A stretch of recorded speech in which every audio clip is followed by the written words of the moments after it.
Guys, don't tell anyone. We're streaming early. It's 3 minutes early. They won't notice. We can do a secret stream. It's fine.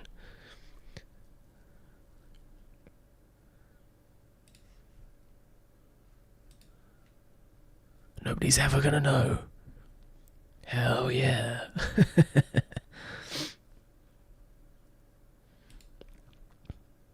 How are you doing, everybody? How was your Sunday? I'm assuming you're in any parts of the world not in Sunday yet? Maybe like Guam, potentially. Who knows? Anywho, how are we doing, everybody? Welcome to the weekend. Welcome to a big motorsport weekend as well. Let me get myself on the TV. Hello. Oh my god, I'm so orange. What the hell? I've been in the sunbeds. Lovely stuff. I was about to watch the Indy 500 pre-show. I'm 100% legally allowed to watch. Don't you be committing any crimes on my watch, okay? You can sit here, which you are legally allowed to watch. There's nothing illegal about this stream as long as I don't turn on any of their music in Forza Horizon 6 or learn to talk properly. That would be a crying shame. Hello everybody, welcome to the weekend of motorsports. We're going to be playing some Forza Horizon 6. Specifically, I'm going to try and 100% Forza Horizon 6, or at the very least, not the whole game, but the map. I'm going to try and find all the boards and all the mascots. And en route to that, I'm going to try and tick off as many of the roads as possible. But I'm not stressing myself to drive all of the roads today because it's a lot of roads. But I'm going to try and find all the boards and mascots today. Bit of an exploration stream. And also, some of the harder boards, you have to just do some like crazy jumps and stuff. So it should be fun. Should be fun. I was literally watching the Wiener 500. I actually did watch that. It was yesterday or like early this morning. Not the best racing. Not going to say. No, I'm not going to lie. And it feels just a touch scripted. The Wiener 500. I just can't put my finger on why. But it just feels ever so slightly staged.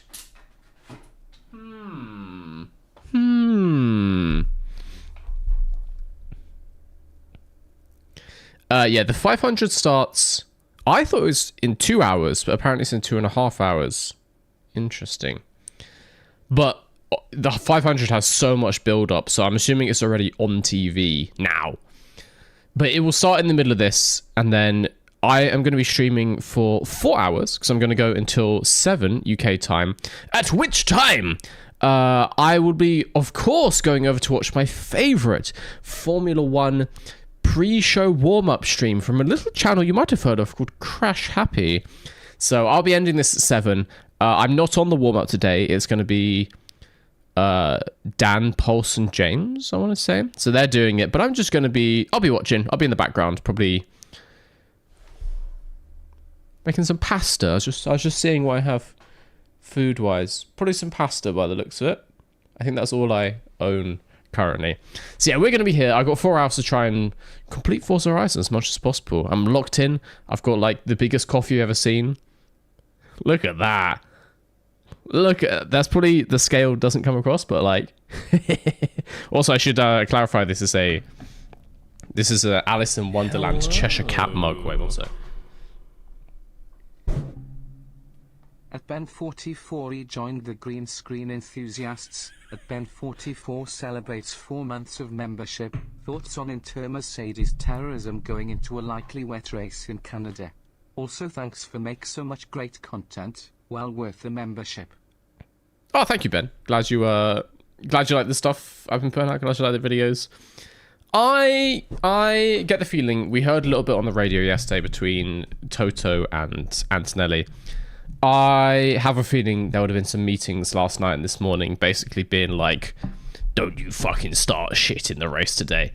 So I think Mercedes will be keen on keeping everything all lovey-dovey. Obviously, it's relatively early in the season. This is round 5 this year. Like, if they're going to start crashing into each other to like try and win the championship, you got to leave that till later in the year, right?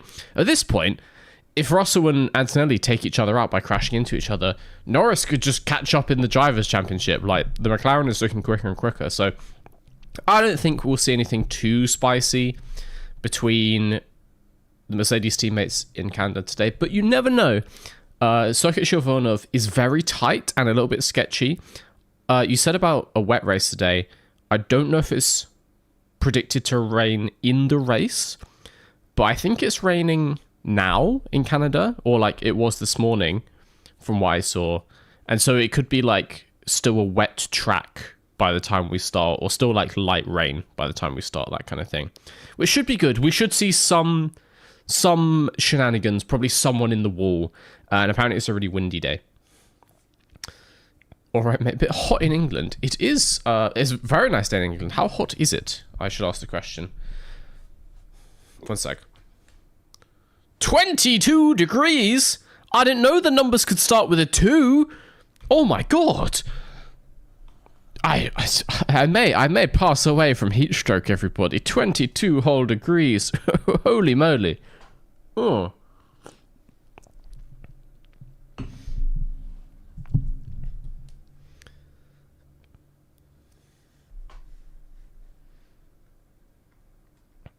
It literally takes 30 seconds to see my own message. That's on YouTube, man. This is a 0 delay stream. If you watch on Twitch, your messages will come up immediately when you type them, basically. It's about 2 seconds later. That's just YouTube. Like, I'm giving both the platforms the video at the same time.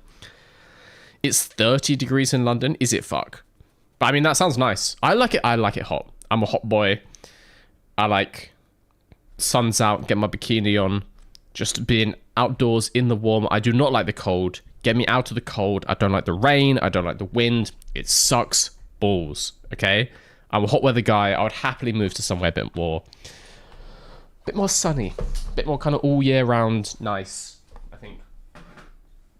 That's my kind of vibe. So when all of Crash Happy moves to California, you'll know why. Why is Canadian Grand Prix this weekend? It's a good question. I think it was just an attempt to try and like regionalize the calendar a bit more, to have Canada after Miami. Obviously, there's a huge break in between the two, so it doesn't make that much sense. But I think it's F1's attempt to sort of group up the calendar a bit more. Well, I couldn't tell you, honestly. I couldn't tell you. Also, Monaco. I feel like Monaco always used to dictate that they like have to be in May. It was like a specific weekend, like the third weekend of May, which is basically why it was always the same time as Indy 500. So yeah, I don't know. I couldn't tell you why it's Canada today. But if we get Canada slightly earlier in the year, and therefore we get slightly less predictable weather, that's nice. Anyway, let's play some Forza. Ooh, a car. Ooh. So as I said, guys, I'm going to try and get all of the marker boards, all of the mascots, which are the little food, the beans, around the map in Forza today. But we shall see. There's quite a few of them. Most of them are quite easy to get, but there'll be a few that are going to take a while, to like trying to line up jumps and stuff. And also, I don't have them all marked on the map yet. I know you can buy a pass. It's like £3 and it shows you where they all are. Why would I pay £3 for someone to play the game for me? You just discover them by driving around. So we just need to do some exploring to find all these things. Should be fine. Welcome back, Oh, Sam. but I was going to say, of course, if you're finding marker boards, lots of time you need to do jumps in like random off-road locations. So you need like a good, quick off-road vehicle.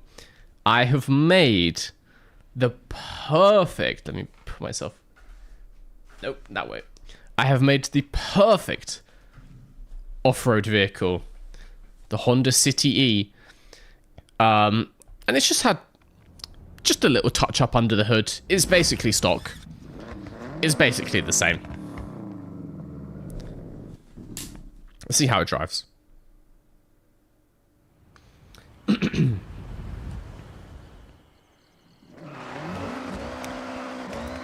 I don't know if you guys have ever seen a Honda City E.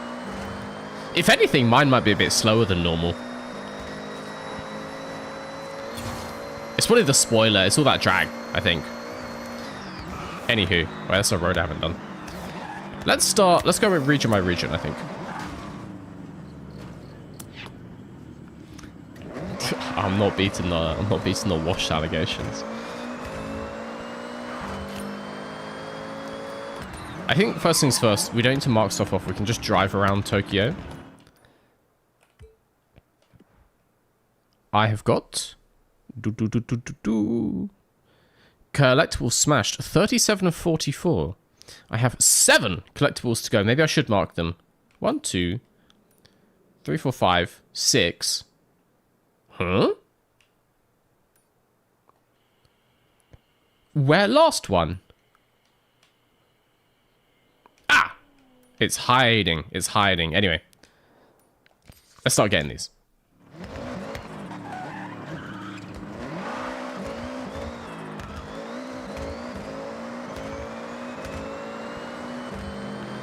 Turning radius is quite shit. Bro, the car's only 3 feet long. It should spin around like a little... I was going to say washing machine. That doesn't make any sense. Maybe Mr. Pulse's washing machine.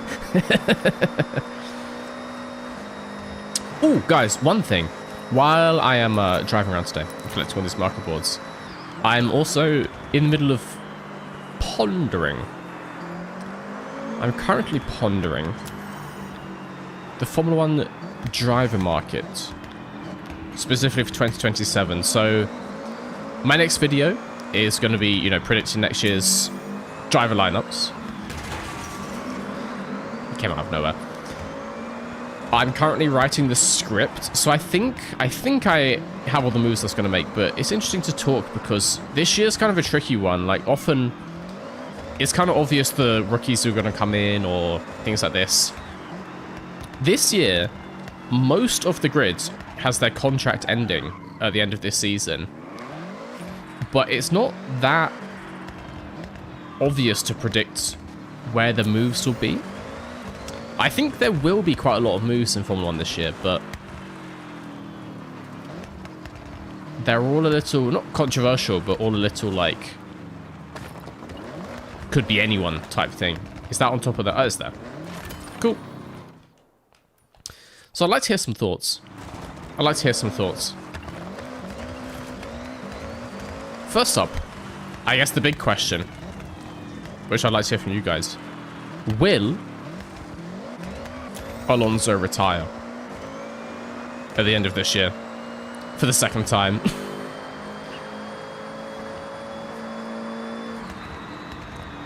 Ooh, beans on a stick. Pretty nice. Okay, what have we got next? We've got some beans here, and then they're all on this island. I guess that's the mainland, in fact.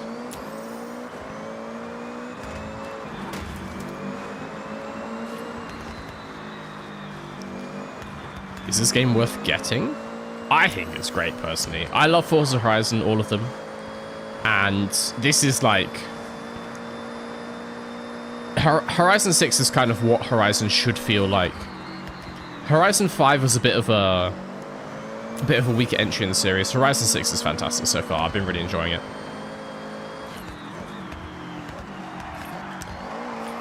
Oh my god, this is... Are we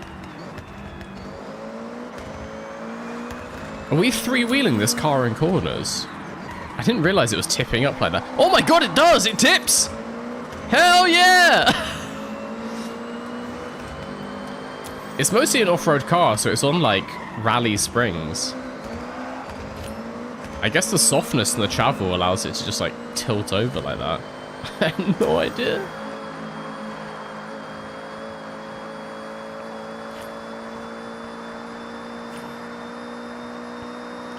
Alonso retires. Aston becomes rocket ship. Stroll Drivers' Championship confirmed. Something tells me that's not the most serious answer ever. The thing is, I think Alonso retiring really depends on whether he thinks Aston Martin is going to develop the car quickly and become a competitive car quickly. Because, you know, Alonso is 44, 45 later this year. He had a kid a couple months ago. You have to imagine from his perspective. You got all the mascots in this region. Ooh. From Alonso's perspective, he's probably not going to do... Like, he's not going to do another 5 years, is he? I don't see him driving at 50. So he's maybe going to do either retire this year, or he's got 1 or maybe 2 more years. But if I was him, and it looks like the Aston Martin's also going to be really slow next year, what's the point, man? Just spend that time with your kid, really.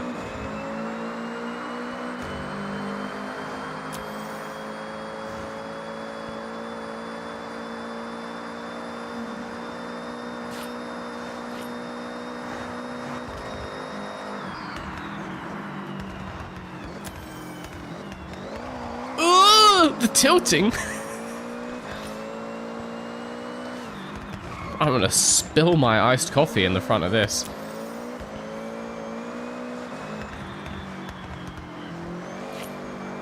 My Cheshire Cat double-sized black coffee. Which is the absolute worst thing to spill in the middle of a car. You have no idea the number of times I spilled black coffee in my car. And you would think a milky coffee is worse, but black coffee, like, dries and stains on way quicker because it's thinner. Like, it goes everywhere. And the stains just, like, never leave because they're so dark. I feel like at least if you spill a latte, you can wipe that off and it kind of doesn't leave anything behind.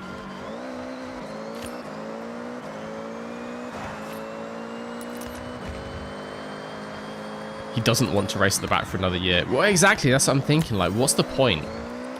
At 45 and then turning 46 next year, to again be in like the 10th best team, 11th best team. What's actually the point? Like, just go home. But also, he's got so many opportunities. Like, go race Le Mans again. Go try and do Dakar again. He's talked about doing that. There's no point for Alonso to just drive like a terrible F1 car for another couple years. Hell yeah. Okay, see one up ahead. I feel like all the marker boards in this region are going to be on top of the... Is it there? Like on these jumps to the left? Or is it just ground level? Oh, it's... Oh my god! Wait, let me get... Let me get a bit of a run up. It's there. So we're going to have to... Is that a ramp? That little thing sticking out? If that's a ramp, we could probably hit that and get it. The question is, where does that come from? Maybe in here.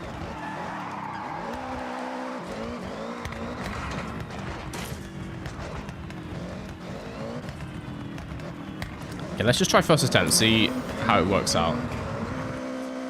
Okay, that, but with just more run up, is absolutely fine. Alonso has a chance to take the Triple Crown. Yeah, I don't know. I feel like the Indy drive is less likely. I'm sure that Alonso will keep racing. If he retires from F1 this year, he will race in something else. I just feel like the Indy never went very well for him. So it's kind of a question of, is it worth it? I'm sure there's teams that would give him like just a one race drive. Got it! That's all you need. Flood my car. 2 more? 1 there. Actually, let's get this one. Probably is easier, I would guess. Also, I think the car is broken. Yep, car's real broken. Ooh. How do I fix it? Nope. It's not really pulling away like it used to. Ugh. I guess I just change car and it'll fix it up for me. We need something speedy.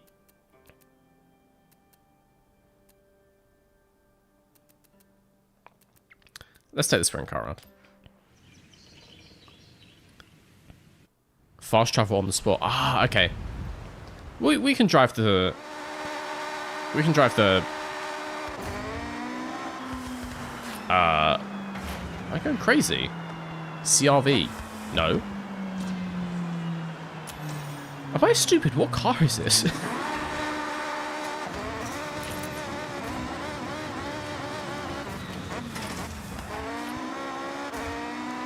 Oh, this one's a jump as well. Right, okay. How do we get up there? There has to be some kind of ramp. I guess we hit these sand banks. That one there. That one's pretty much lined up. We're going to want an off-road car for this. Give me my little Honda friend back. Where is he? There he is.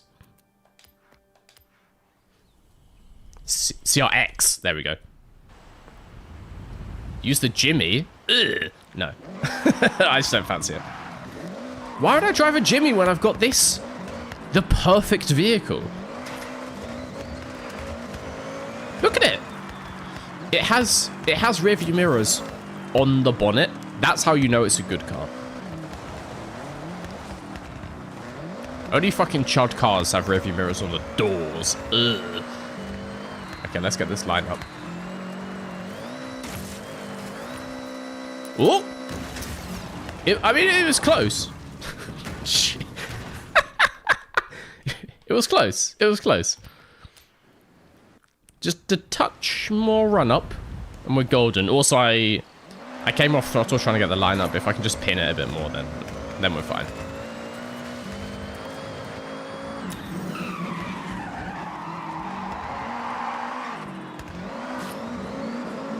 Annoyingly, someone has put an ocean here, which makes getting the line up a bit harder. I'm gonna miss this. Oh! Oh, fuck. Yep.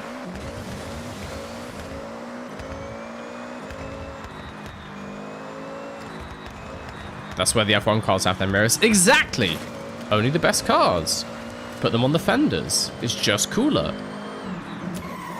We all know this. Okay, let's take a tighter line around the water, and then we can get like a straighter run up into that ramp. So like down here. Now. Shit. Yes! Ooh.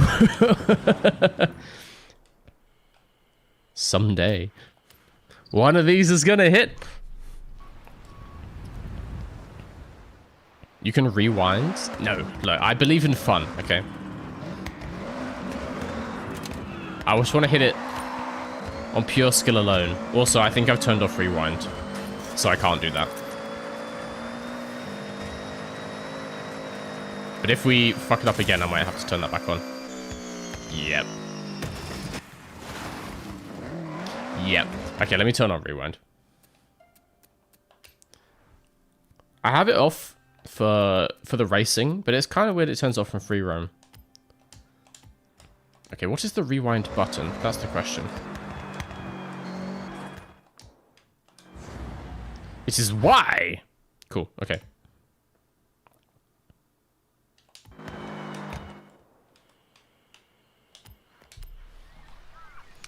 Have you tried driving faster? Well, I went too fast! I went over it! What's wrong with you?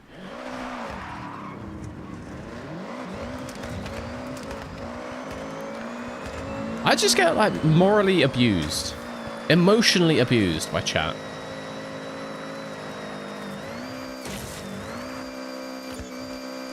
Clearly, the speed is not the issue. Come off throttle a tiny bit, and now on throttle. Hell yeah. That feels real nice. That feels real good. Okay, let's see what this last one is. I do like in this game how you don't have to pay for the fast travel.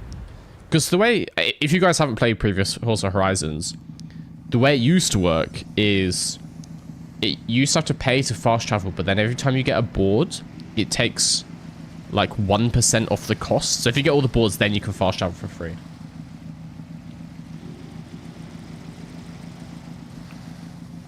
That car is the issue. Can we start banning people who insult the City E, please?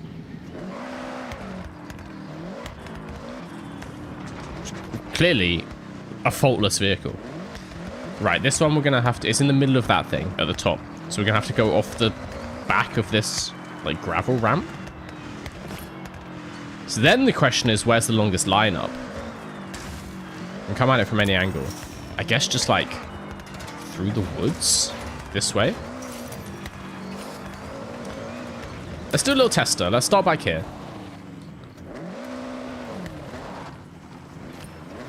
I've made a path. I've cleared a route. Get off the road. Oh, easy, mate. First time. Nice. That should be Tokyo 100%ed. Yes! Collectibles 4444. I feel like that's all we need to do for this. Like, everything else is missions. Points of interest, we found them all as well. We found one hidden car. Yeah. I'm not going to, like, buy all the buildings and stuff in this stream. I don't think I have enough to buy all the buildings yet. Hell yeah. Okay, let's move over to... That's quite a big region. Let's do a slightly smaller, closer region. Maybe this one down here. Get this ticked off. I have done 11 of 39 collectibles. Let's start just by driving to the back of it and see what we find on the way. Because we should just mark a load of them. We should just mark a load on the map just by driving there. Going for the 100%. We'll go for all boards and all mascots. Not like full 100%. I mean, obviously, Horizon full 100% also includes owning every car. So, absolutely no way I'm doing that in this stream. We'll do all boards and we'll do all mascots. And we'll see how close we are with all roads in that. But I'm not... Like, I'll drive the roads if it's easy. But I'm not going to go out my way to drive all the roads in every region right now. Beautiful. See, that car just perfect drift around that corner, and you're saying the car's the problem? It is both rapid, and then look at the rear storage space. Even with the roll cage, I could get almost 2 golf bags in there. Not quite, but almost. And, like, I only need 1. It's just me. Ah. Our first little, tempura prawn. Lovely stuff. What else might be down this motorway?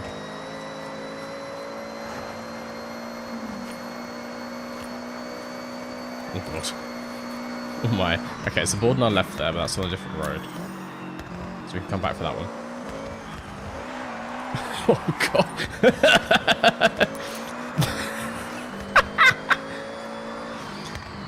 The dog legging, just like kicking up the inside wheel. It really throws off the steering. Hell. This thing is not good on roads. I'm just driving around a bit just to mark a few on the map. Then we got some like... Oh, there's one there. Then we got some things to start with. And while we drive to those, we should like find everything else on the roads pretty much. You don't have to even drive that close to them to mark them, so it's kind of easy.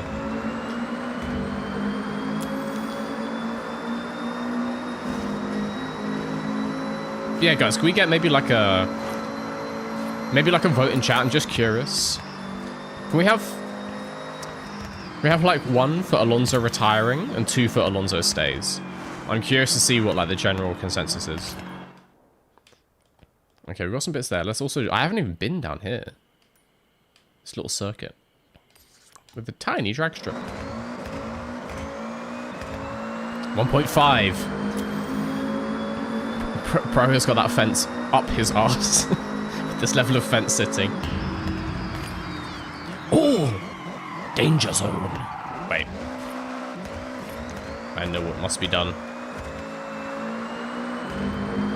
It's looking mostly 2. It's looking mostly Alonso stays. Oh no, the ones are coming. The ones are coming.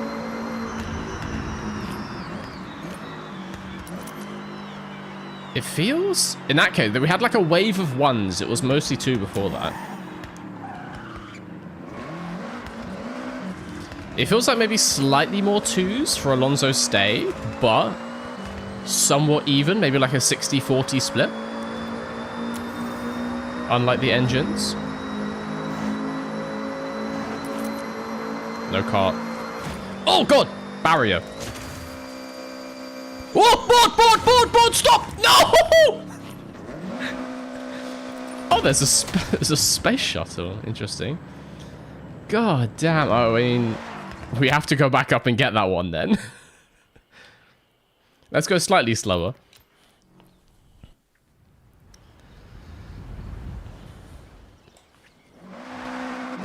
I have 170 hours on Horizon 6. I will have way less than that. Wait, let me check for you. Bro, I reckon mine's like 10. I don't get that much opportunity to play. Well, that's not true, I do. I've got 14 hours. But basically, all the time I've been playing it on the stream is all the time I've been playing. I played a little bit outside the stream, but... like, otherwise I'm just working on videos. Oh, I've been out. It's Brighton Fringe currently, so you've probably heard of, like, Edinburgh Fringe. Brighton has its own Fringe, which means there's just, like, a ton of shows going on. That's way too fast. Okay, that was 200. 200 is too fast. If we maybe just break right before the end.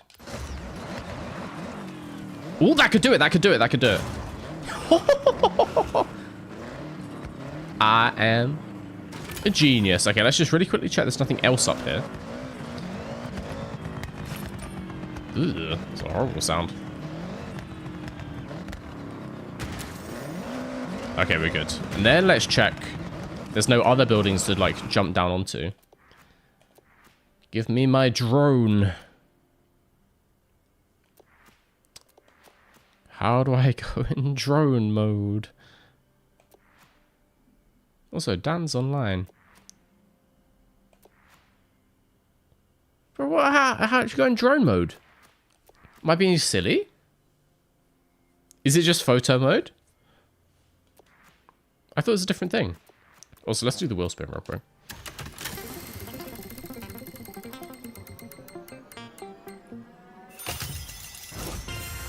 Also, the G-forces have destroyed your spine. I think you'll find Honda have accounted for just this eventuality and have perfectly tuned the suspension of the City E to withstand falling off a large cliff onto the top of a building. How dare you doubt the Honda engineers? How dare you?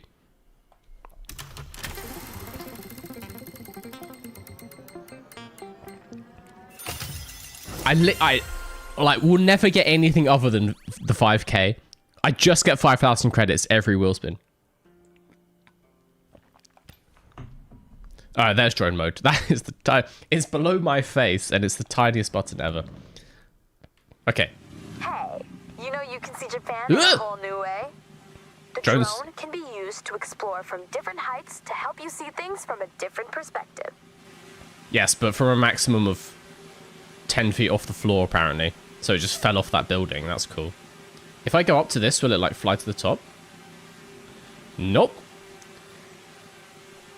Not too impressed with a drone that can't go any higher than this off the ground. I can't lie. There's no way to get it any higher. Do I have to fly the drone up the stairs? Wait.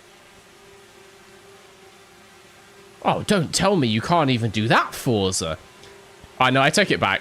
I take it back. I don't recommend this game. Oh, wait. Oh. And then we just...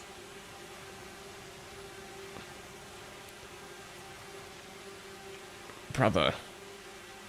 Bro. That's it? That's it? Alright, well, it doesn't look like there's any on top of these buildings. Honestly, better to do this in photo mode.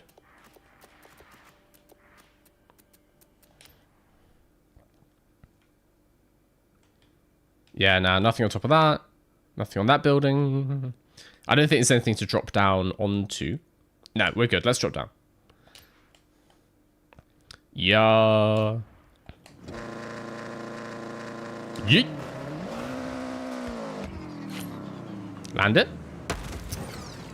Almost, but I see it. As you will see once again, the Honda engineers don't put me back at the top of the building. The Honda engineers have thought about this, and my spine is perfectly in the 7 pieces it was before. Yeet.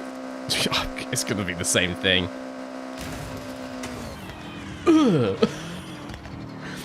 Okay, the car is completely smashed to pieces now. Let's actually go back up here because there's a marker board up there. Am I streaming till the race starts? I'm streaming until 7 p.m. UK time, so another 3.5 hours. Because that is when the ultimate race warm-up stream starts over on the Crash Happy channel. So we'll be going till 7. It's currently 3:30 in the UK, if that helps you out. And then I'll switch this off. I highly recommend you go to the Crash Happy warm-up stream. I'm not on the stream, but I will be probably in the chat for some bit.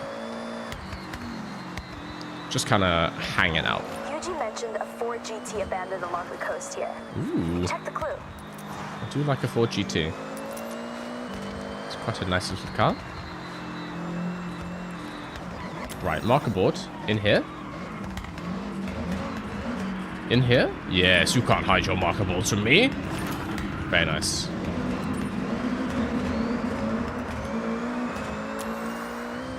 The naughty sounds of a completely stock Honda City. I see a little deep fried friend. Thank you. Let's maybe head down to the drag strip, see what's down here.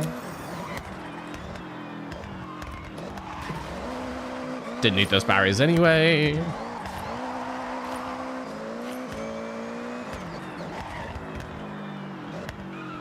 Okay. We can do a cheeky drag.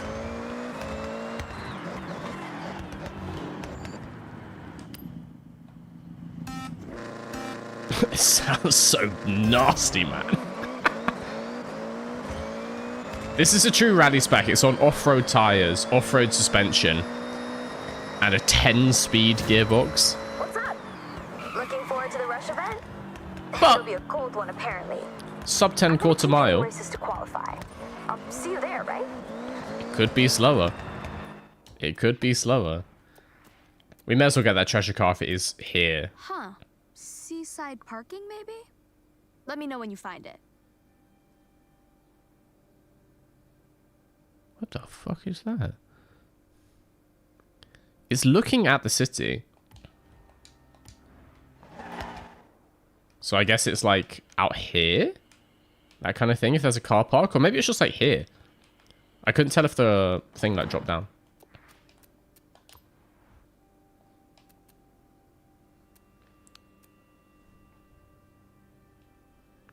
Yeah, that shouldn't be too hard to find. Let's just drive out to this, to the tip of the this shape. It kind of looks like, let's drive out to the end of that thing. And then we should have a few boards and mascots marked off. Do I think it's worth spending £45 for a 1 to 5 scale Lando Canada helmet? I do quite like a mini helmet. I think they're a fun little, like, you know, decoration piece for a Formula 1 fan. I think that's kind of an okay price, honestly. I wouldn't pay much more than that. But I mean, like, I like having little bits of art and collectibles around the flat just to decorate the place. And so I wouldn't get Lando Norris specifically for myself, but I do like the little mini helmets. So I think it's worth it if you're a Lando fan. Like, those things are rock solid, right? It's going to last forever. Is it a special edition helmet, though? Like a special design? I would say surely it's maybe a bit better to get just a standard helmet design for the driver you like, because then it's kind of always applicable. And it's more kind of obvious what it is. Is that car out here? There's too many rocks in the way here. Too many rocks. Could be. Oh, that's not it. We do have a friend here, though. Whee! Could be like down here.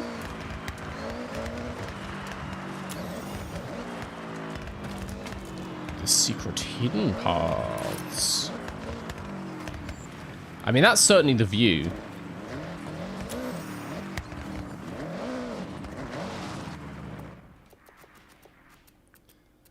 Once again, There's an easy way of doing this. Oh! Look what I've spotted! Look what I found! Okay, that's quite easy. Oh, no.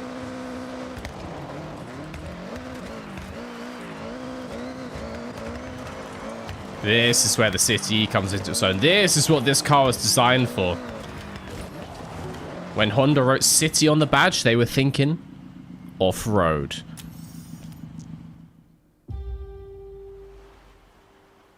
...2005 Ford GT. Hopefully the salty sea air hasn't ruined the paintwork. It's in decent condition, but could do with a full valet. Oh, yeah, that's why you brought the bracket bay. We washed the car and now it's ours. That's how it works. Everybody knows it. I could see myself driving this for 24 hours. Launch 3.3?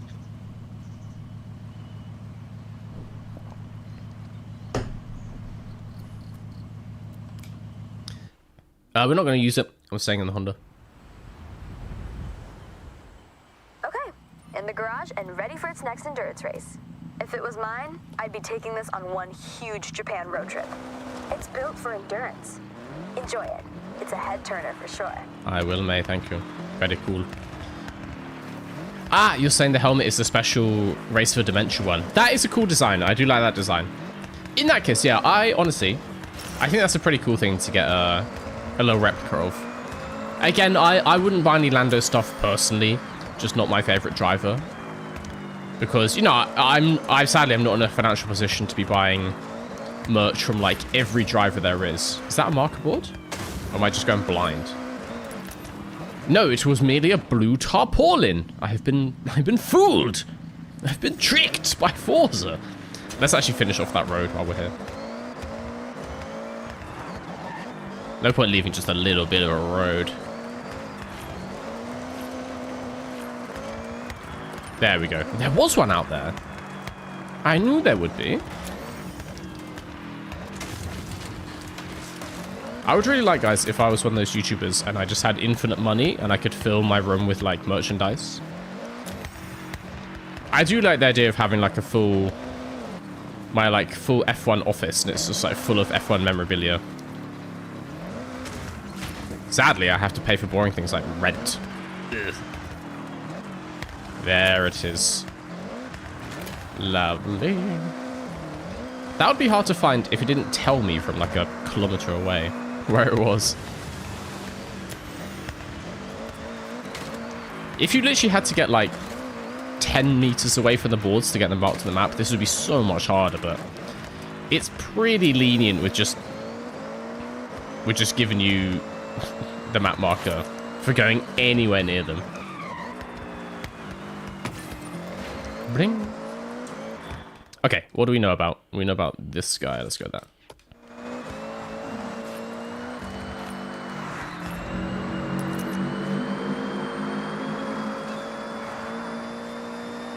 And there might just be something on the way as well. There is another deep fried friend.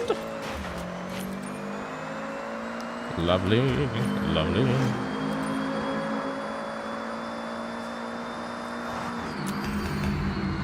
You're not even a fan of Lando, you just think the helmet's nice. In a way, I respect that a lot.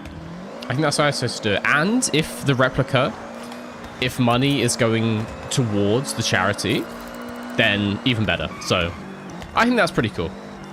I think that's nice.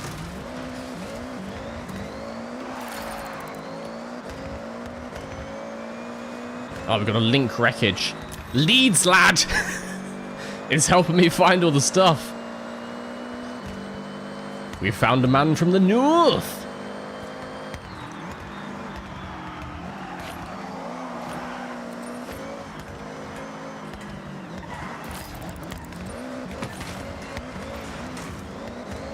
Okay, let's see what his, Is that an 86? Is that just some random Toyota? It's an 86, yeah. Let's see what it can do. Absolutely fuck all, apparently. Come on, mate. It's a Honda City E. Put your foot down.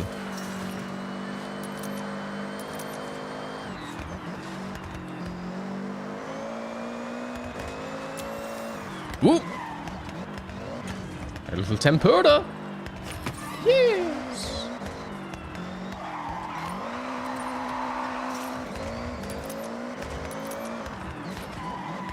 Ooh, I will say, that's a nice car. 40k, that's a very nice car. But in the garage, though. Hello. I see you guys in chat. How you doing?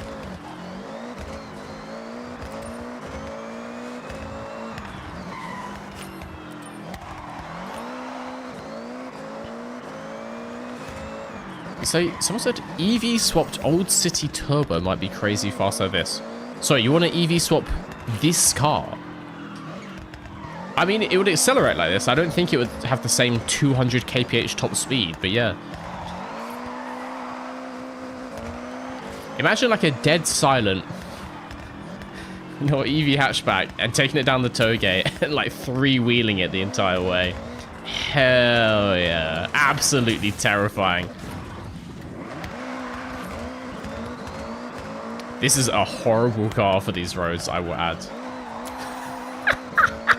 The wheels lift and it kicks the rear end out. You're gonna die off the side of a cliff. It's a sooner rather than it's a if not when. Sorry, it's a when not if type situation. English, oh my god. I feel like I need to stop talking. We'll just make this an interpretive dance stream instead.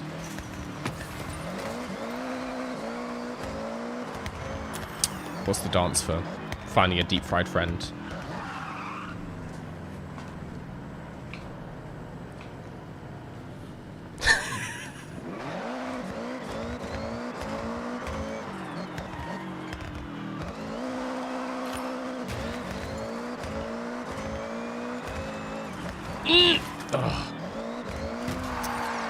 Of course they put a car there. Right, we're in a little historic village. Very nice, and I'm going to absolutely ruin the place by doing that. Okay. We actually don't know about any more. How many more do we have? That's the question. 12 more to go. Actually, we do know about some up here, so let's head up to this mascot. There's a couple on the way. Oh, we've got the triple thing. Nice. Very nice indeed. We might spot some more en route. Don't do that. Don't do the interpretive dance? Do you hate arts and culture? Are you saying you don't like creativity in all of its glorious forms?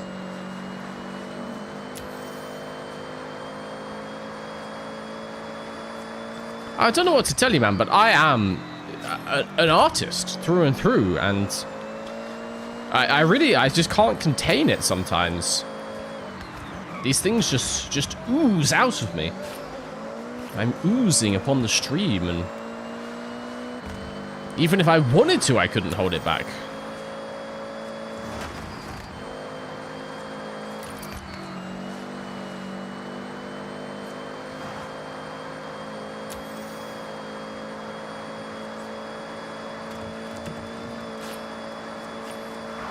Is this a follow through? Easy flap, easy flap, easy flap, easy flap, easy flap, easy flap, easy flap. Maybe a small lift. Oh god. Every time the wheel kicks up, I just lose it.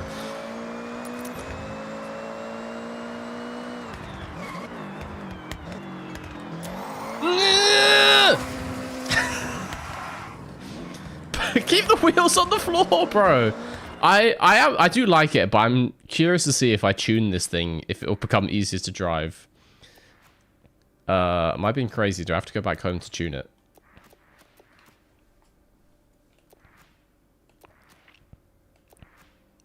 Am I stupid?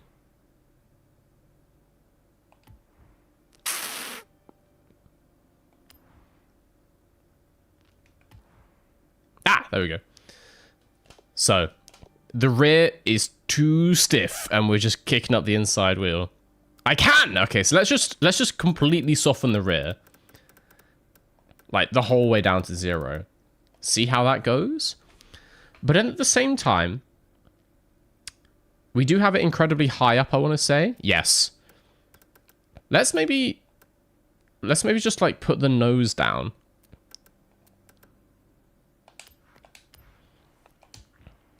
See if that helps it. Okay, does the wheel kick up? It's still kind of damaged. Oh, God. I mean, it's more drivable. It doesn't lose it in the same way. It's still not, like, optimal setup. It doesn't kick up as much. It's more predictable now. I'll take it. I'll take it.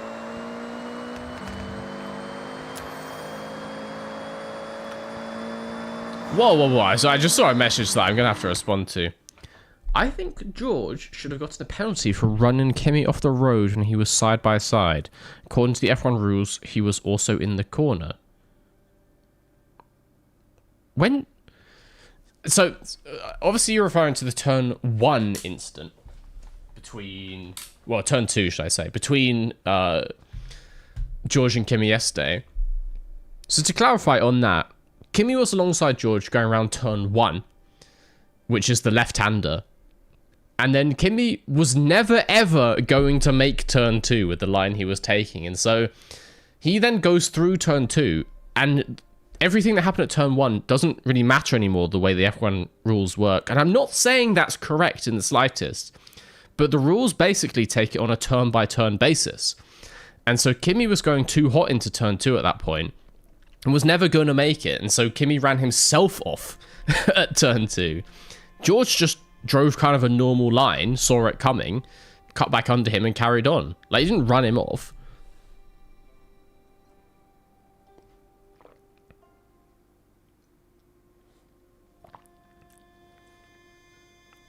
So no, very, very uncontroversial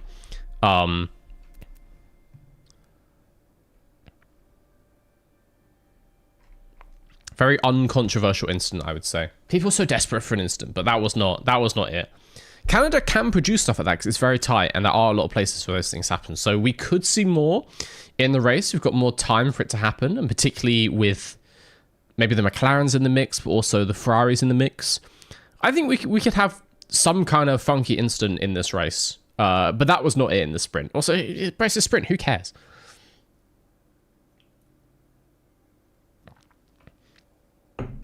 And this is, I would say, this is not me defending the racing guidelines. I think they're god-awful. But that is how they're written. I'm not drifting this. This thing doesn't drift! No, no, no, no, no! No, no, no, no, no, no, no! It just doesn't. It's either forwards or like 90 degrees sideways, this car. There's nothing in between.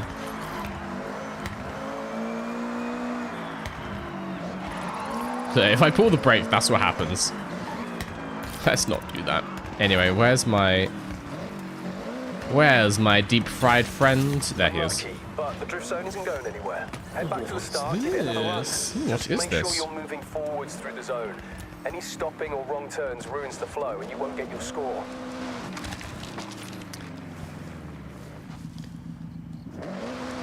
Thank you. I don't know. That feels like it's two names. Isakaya Din? I don't know where those two names separate. Thank you, man, for the super chat. I'm assuming TRY is Turkey? Don't know. That's not really a helpful marker, is it, game?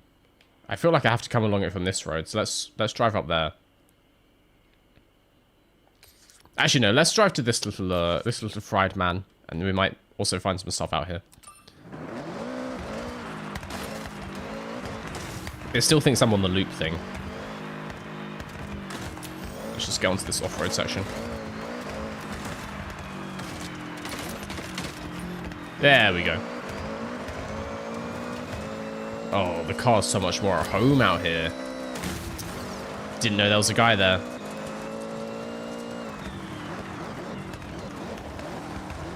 Oh! Another deep-fried friend! Where is he?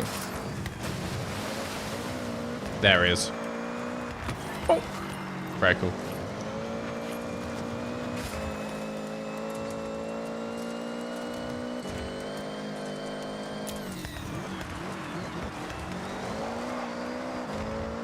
And one more. We're getting pretty close to finishing this region, actually.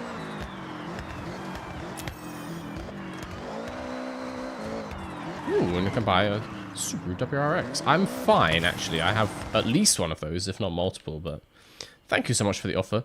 If I drive here, then as you can see, there's this path through the woods. That feels like the easiest way to get to that board.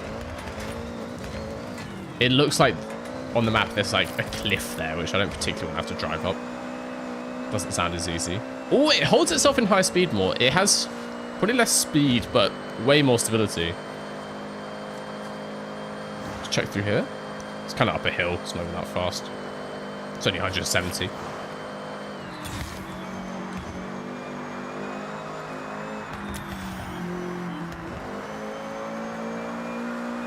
Yes. No. Yes. No. Okay, it's still terrible. It's still bad in corners.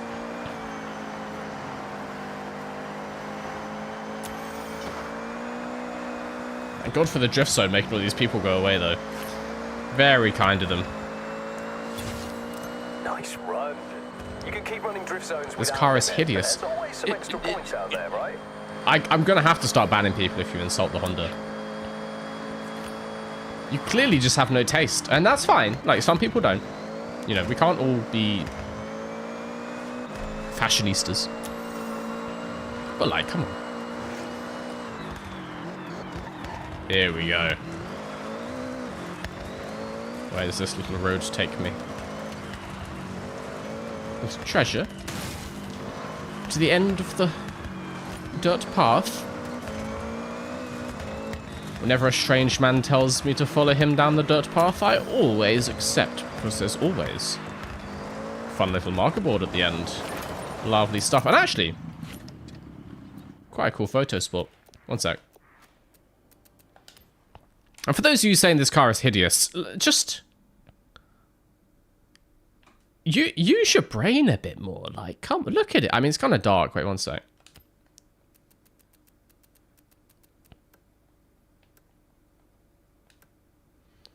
Look at the majesty of this vehicle.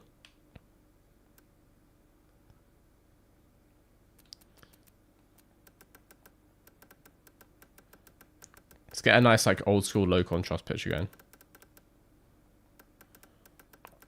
Like old film effect.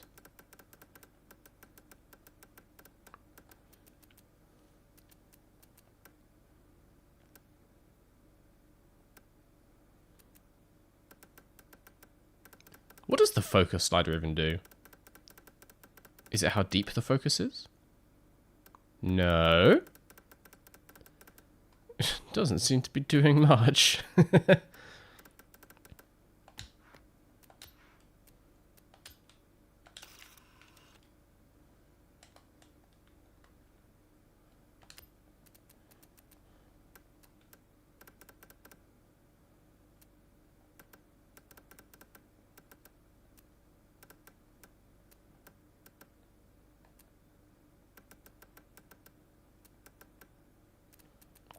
Lovely.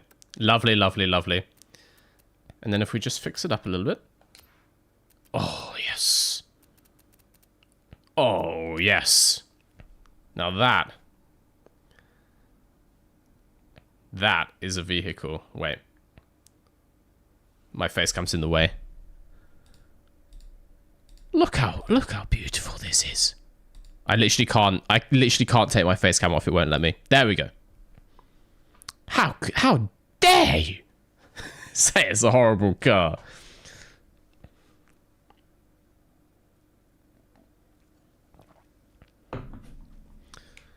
Just got to line it up a bit better and get the mountain in. Oh, we ticked off another photo. How nice. All right. Back to the boards.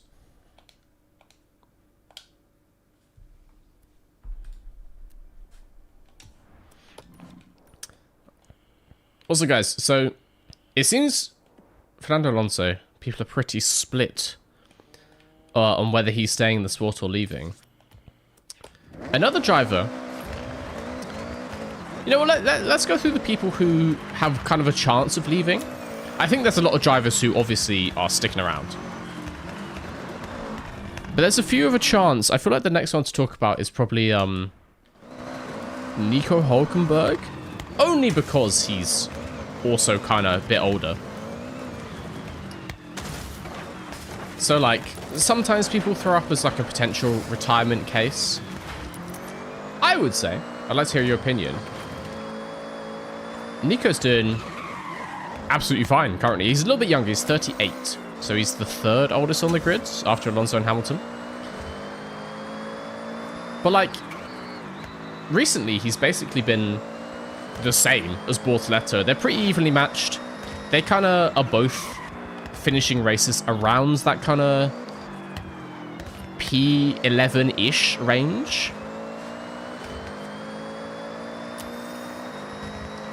And in qualifying, they're looking relatively similar as well. So obviously the argument's a bit different. Like, I'm not saying you only retire when you're worse than your teammate. Obviously Alonso is way better than Stroll at the moment, but Alonso's situation a bit different. He's been racing for such a long time, and also he's got a new child. I feel like Hülkenberg has 2 kids, but he's had kids for a while, and his family life is maybe a bit more settled. But like, Alonso's done so much. He kind of feels like he's like completed Formula 1 almost. Whereas Hülkenberg, like, kind of may as well. He just sort of, I want to say, works for Sky Sports Germany. If he's not doing this. Is that hit? That's too fast, actually.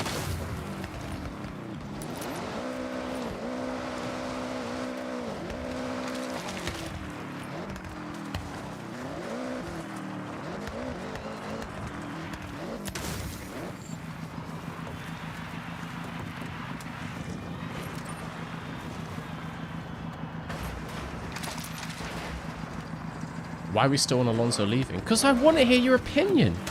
You have a conversation.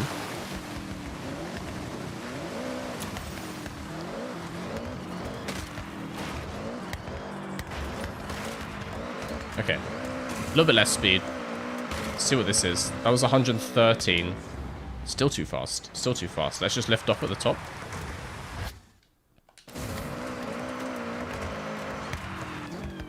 I know, it just missed it as well. Still too fast, though. The groundhog might be done with F1. Too soon, bro. Way too soon.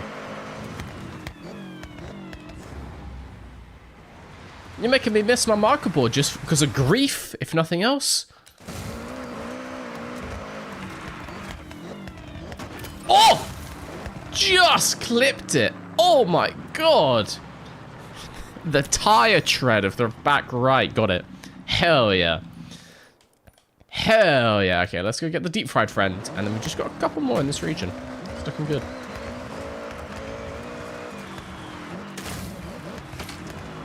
Slight detour through the trees. Another slight detour through the trees. Lovely. We don't actually know where the rest of these are, so we have to do some searching. I feel like there must be something on this road which I haven't driven. And then there might be some stuff hiding here, but I've pretty much driven everything down there. You don't have to go that close to them to see. We have this dirt road as well. It might be worth... I'll put a marker in the middle of this road, but I'm going to kind of straight line it there to see what we can find on the way. My ultimate off-road vehicle. This is so much better than driving on the roads. This is great. It looks like there's quite a large hill in the middle now. City E can clear that easy. Oh. Wait, did we go through a concrete wall? What? What? I phase shifted through the... No, I'm stuck! Wait.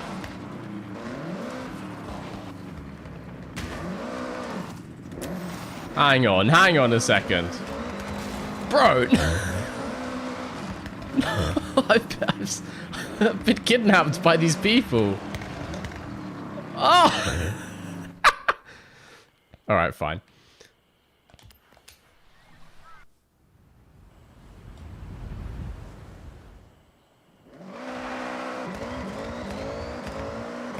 Shows my thing? This way.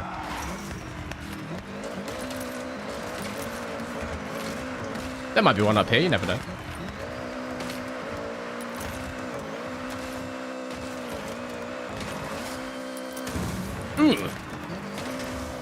Quite a thud. Actually, let's get to the top of this mountain. Forza like to do stuff like that. They like to put stuff like on the highest point of mountains and things. Even though there does appear to be a road at the very top of this. It's just insane civil architecture, if you ask me. No, nothing. Interesting. Alright.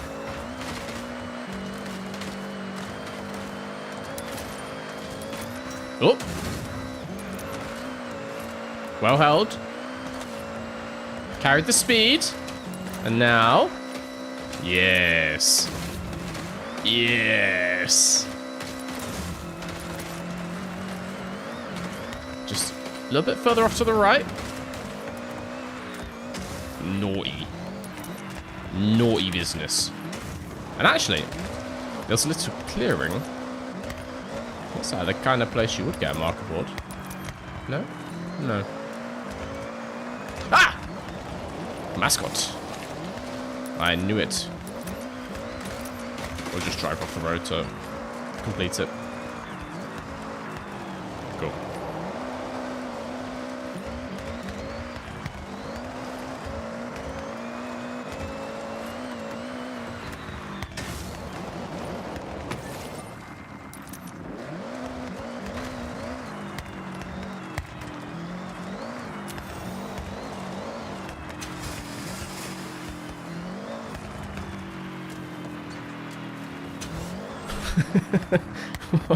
Not even a hot take.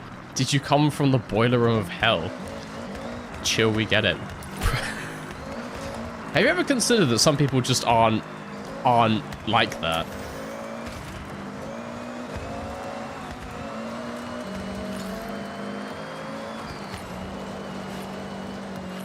I do just talk like this all of the time.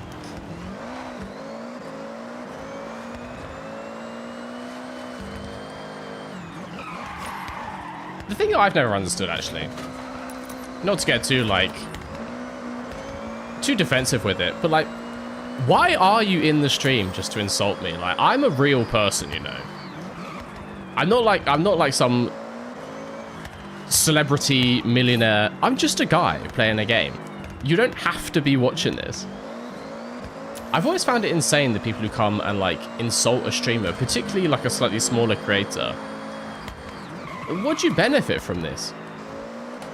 What do I benefit from this? Absolutely nothing. Just go away.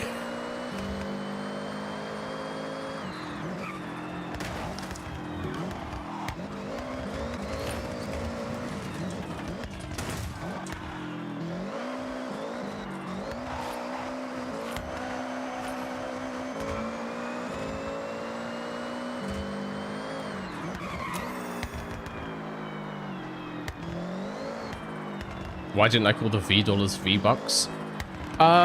Just try not to get sued, I think, mostly. Wait, V-Bucks are Fortnite, right?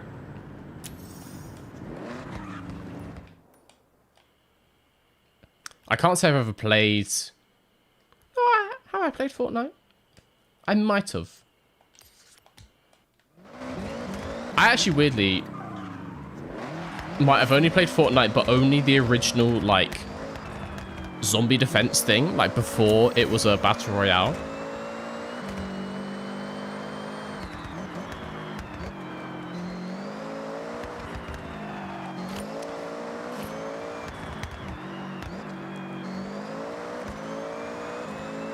But also, I think lots of places around the world, you just kind of say your country name and then dollars. This is obviously the...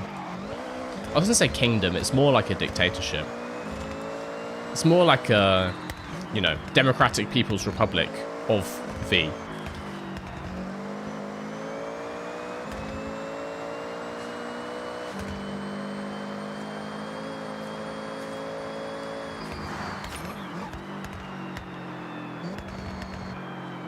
You can just stick dollars on the end of something.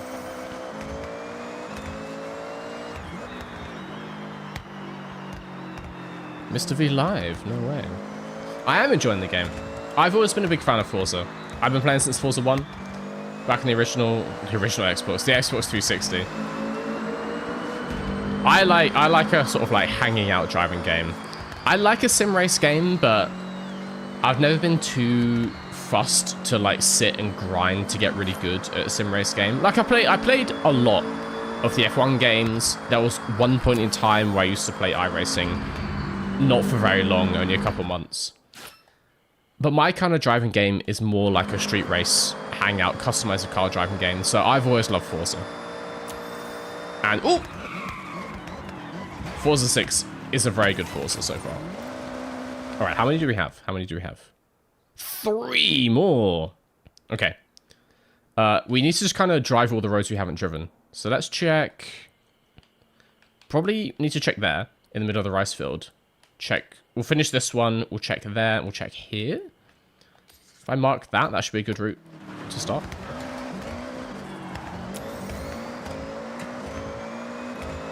Favorite Forza game? For nostalgia, I would have to say Horizon 1. I played so much Horizon 1. And just everything, like the soundtrack is so iconic, that kind of thing. I have played like other Forzas, as in not the Horizons, just like Forza Motorsport. Again, it's not so much for me. If I'm talking like proper sim races, probably my most iconic would have to be Gran Turismo 3, which is one of the first games I ever had on PS2. I feel like that was Gran Turismo 3. It's got a picture of like a headlamp as the front cover. That's 3, right? But yeah, as Forzas go, either 1 or 4. But 6 is right up there. 6 feels like that. 6 has that same, like, quality to it. Oh, he's checking this little corner as well. I'll be damned if I have to pay £2.99 to get the Xbox Store cheat guy to show me all these markers. I will find them. British bias? Hell yeah, British bias! No, but also Forza 4 is just the best one. It just so happens to be in the UK, but I mean, it's developed by... The game is developed in the UK, I want to say. Playground Games. And so it kind of makes sense that they would kind of go hard for the one that's set where they are. It's not too ludicrous of a thought, is it?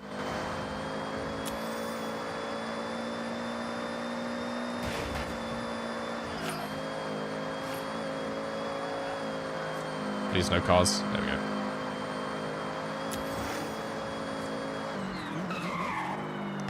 And we kick the legs up. Oh, actually, not so much. Did they have Greg's in FH4? Sadly, no. I feel like my guy would still have hair if he was been eating more Greg's. The stress from the lack of sausage, bean, and cheeses has caused him to lose it all. And it's not me driving the car. He's just another bald man, okay? It happens to literally dozens of us. But no, he couldn't get 4 cold sausage rolls for... I actually don't know how much the bag of sausage rolls is anymore. $1.99? I never buy that thing. 1 sausage roll is enough for me.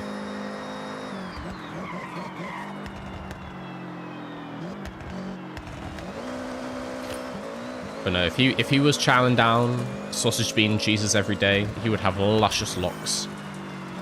He'd look like Thor. Not in the muscles department. He would be fat as hell, but hair-wise.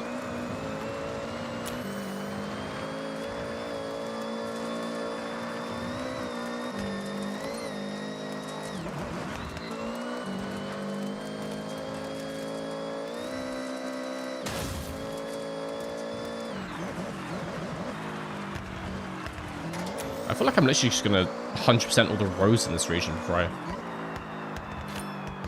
find all the marker boards.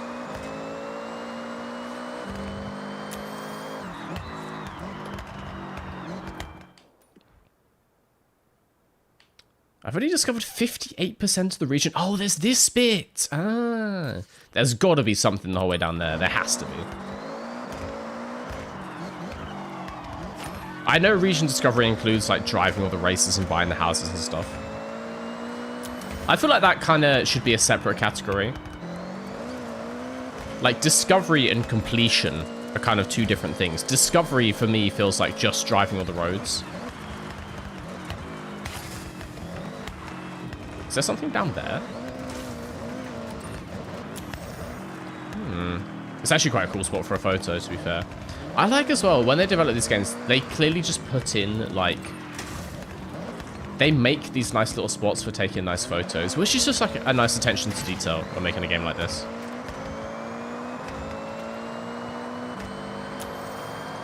Bought a pack of 4 sausage rolls this morning. £4.5. £4.5. That's £1, 1.25p per sausage roll. You're getting ripped off, my guy. It's got to be less than £1 a sausage roll when they're cold as well. That being said, how much is a standard hot one nowadays? Because I never get the sausage roll. Like, I don't go to Greg's all that often. I will get either a sausage, bean, and cheese, or, because I'm incredibly posh and out of touch, the feta one. Because it's really nice. The feta one's just really nice, okay? You can't shit on it. I would almost never get a sausage roll. So I actually don't know how much they cost. Okay, I've got 2 more things to find. We can drive along this road, but I feel like it would have marked it already. And then maybe up on the highway. Maybe on this road. And maybe on that road there. Intriguing, intriguing. I'm going to start fast traveling around as well, because we spent enough time in this... We spent enough time in this region now. The annoying thing is the marker, if it's a marker board, because all the mascots are by the side of the road, but the marker board could be like up the mountain, and then we're not going to tick it off, or we're not going to get it shown to us unless we just drive up there. Because you can drive the whole way up here, I'm pretty sure. Okay, let's do this road. See if there's anything on this. £1.50 for a hot sausage roll. That's, I mean, that's still okay, I would say. That's not like a rip-off. I thought you were going to say £2 or something. £1.50 is fine. Same for the vegan one. Not there. Let's do all of this road.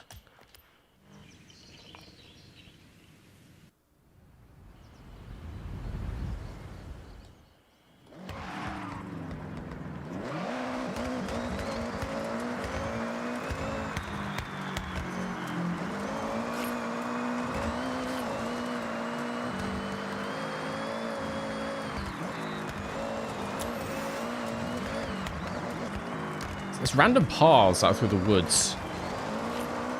Makes me feel like there could be stuff. Ah, marker board! We have 1 more? 1 more to find! Where's it gonna be? There was that random one on the beach. Maybe there is one in the mountain. Ugh.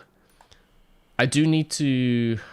I mean, I've driven it. I've driven enough of this that it would have marked it if it was down there. Maybe it's on that beach. Maybe it's on that beach. They have a chicken sausage roll now?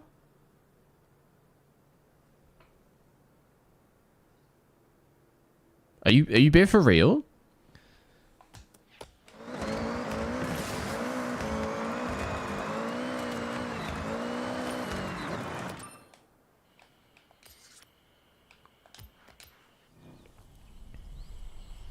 Like, really?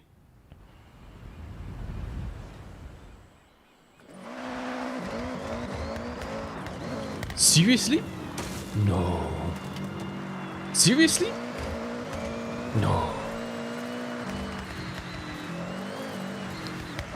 We're just gonna have to... We're gonna have to investigate all of this nonsense out here. Find this last board. Oh, God. Oh, no. I have fallen and I can't get up. Oh, no. Who's going to be on the pre-race stream? It is Not Applicable James, Mr. Pulse, and Daniel No Skill. It was going to be Duck instead of Dan, but Duck had to pull out last minute because of a thing with family. Everything's fine. I think he just double booked himself. So you have the three musketeers, as it were. The three northerners, if you count everything north of London as the north, which I do. Okay, not out this way. That feels like it's the edge of the map. Yeah, pretty much. I really hope you haven't put it on those rocks out there, Forza. I think I've 100%ed all the roads in this region. Oh no, there's a couple down here, but I've driven close enough. And there are technically like a little bit of highway up there that it could be on. Let's just test it.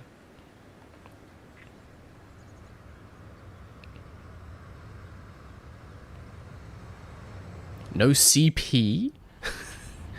Yes, I know you meant Checo Perez, thankfully. I'm sure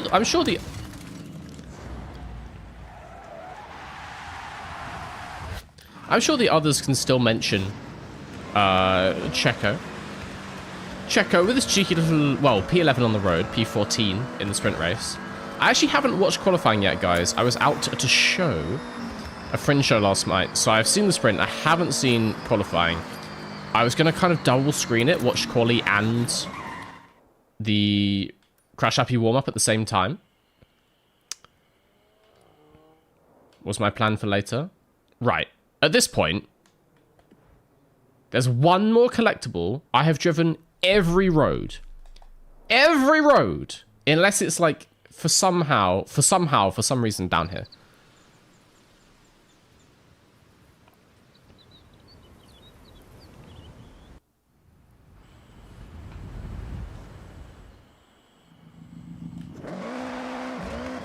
Let's just get all these roads as well.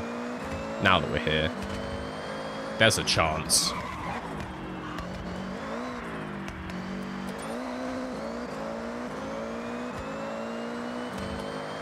And just appreciate the majesty of the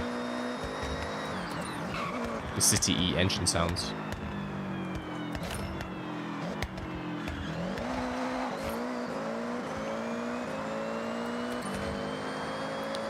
Why does it need to be on the road? It doesn't. It doesn't. It could be anywhere. They're just more likely to be in their roads. Like, most of them are near the roads. But that's what I'm saying. This... If this is a marker, it could be in this region of mountain. Here. Or in the middle of this. Or, like... I guess it could be, like, on the coast here, near that barn find. Ooh, there's also this little piece of road that I haven't done for some reason.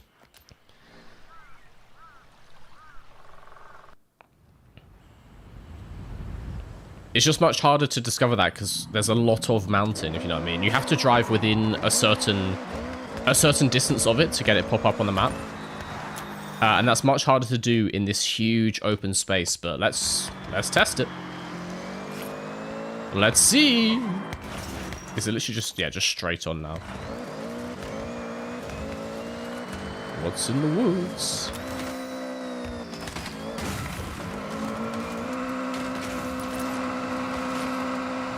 Oh, God. Oh. You are not allowed to go that far into the woods, apparently. Which kind of makes me think the marker board's not up here.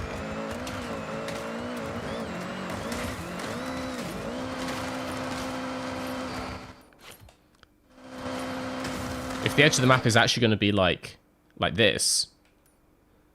Where is it? It's on the rooftop of that big building. You mean this? I've got that one. We got it earlier. Like in the rice fields? Because that bit's technically like not marked. It's in the region. It's in the region.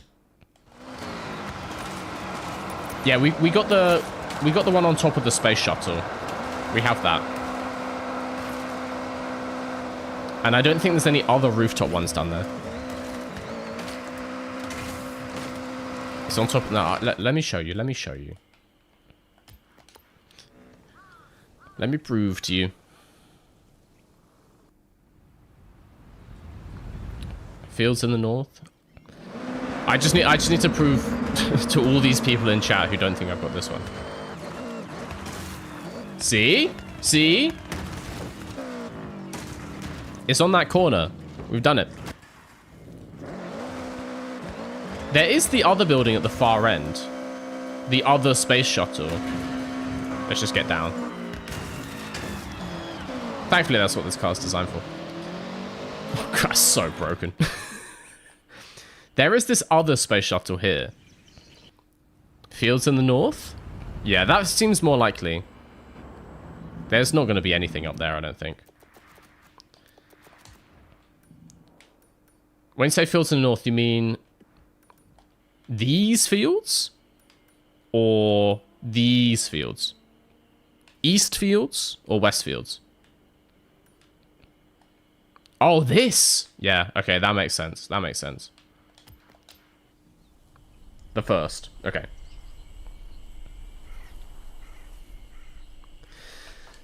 The thing is, like, if they're kind of in the middle of nowhere like that, there's no reason to have a drive out there. I guess maybe there's some cross-country races that will take you... Yeah, it's to my right. There might be some cross-country races that take you out here. Wait, can I just see it from here?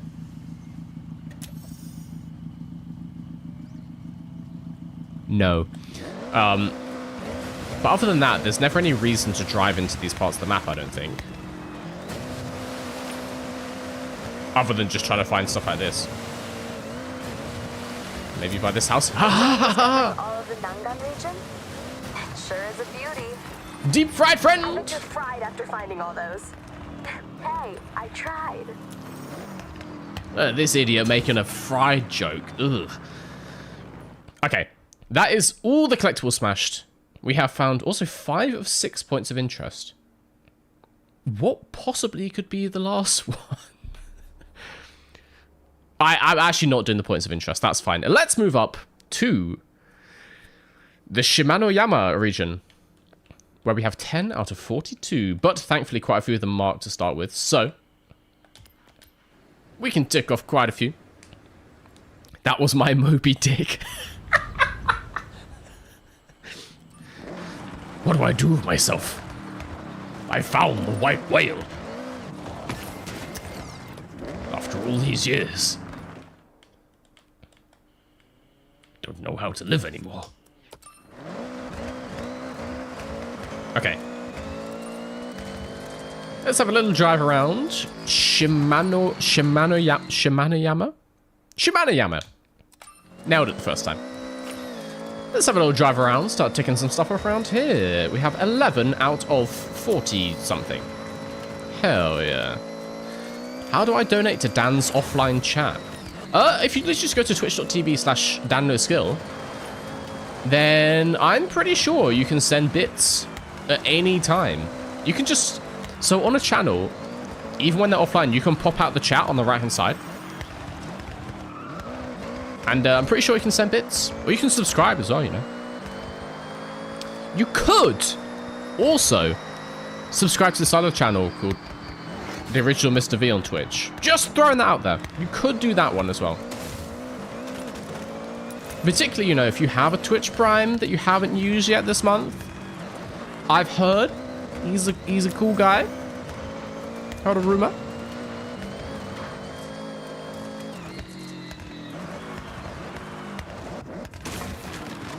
Ooh, 5k up here. Naughty. Naughty scenes. Okay, let's get that one. I'm just going to straight line it. Fuck it. Oh, God. Easier said than done.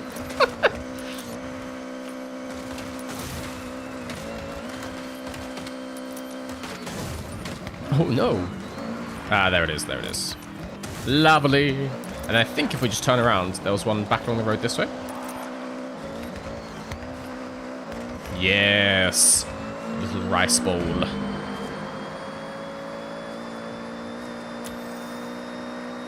Oh, it's a ramen. What the hell? It was definitely a rice bowl before. No, I've accidentally driven into a Tani. Oh, God. I've strayed too far from home. This isn't Kansas anymore. Where am I going? This way.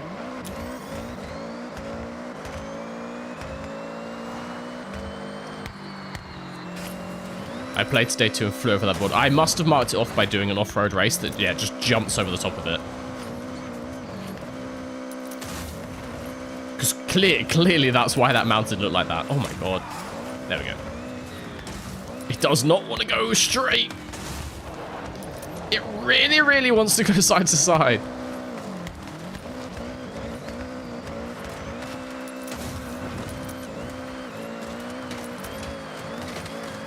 And...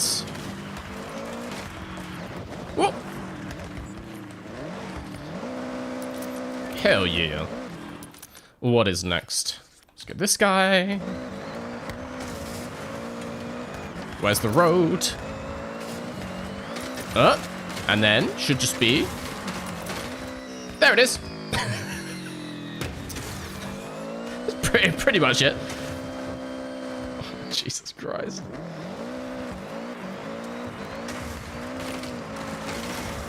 Nice.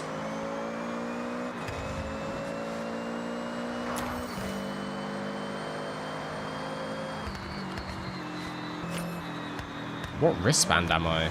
I actually don't know. I guess... I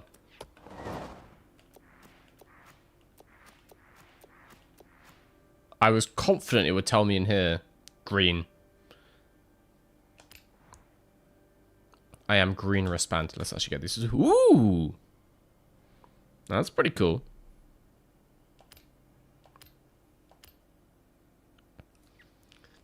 Less fun, honestly. Just a Mustang. Mustang Dark Horse. Got a few of these as well. Some credits. Oh! Now that is a beautiful car. That we love to see.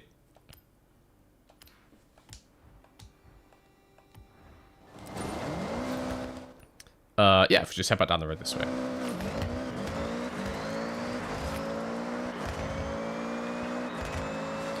Yeah, I haven't done too many races. I've been... as I said, I haven't actually played all that much. I've got 14 hours currently. Because basically, all of my playtime has been on stream. I've played maybe 1 or 2 hours off stream, and that's it. And so I've done a few, but, like, I haven't plowed through the campaign yet. Which I will do at some point. I was considering doing that today, but I enjoy just exploring around the place. I enjoy, like, a map completionist challenge for a game.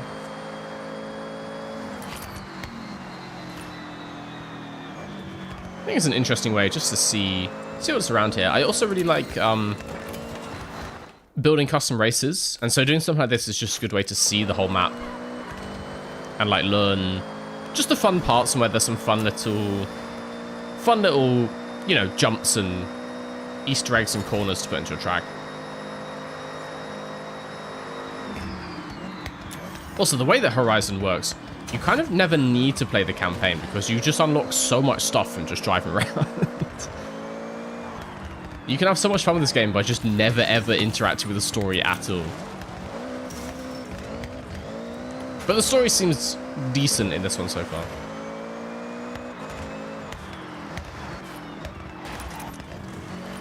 I will say, the story as well, lots of the story in Horizon 5. This one has all the day trips, which are okay. All of these yellow things, they're kind of fine. They put you in a weird car and you just drive around a bit and, like, May tells you some stuff.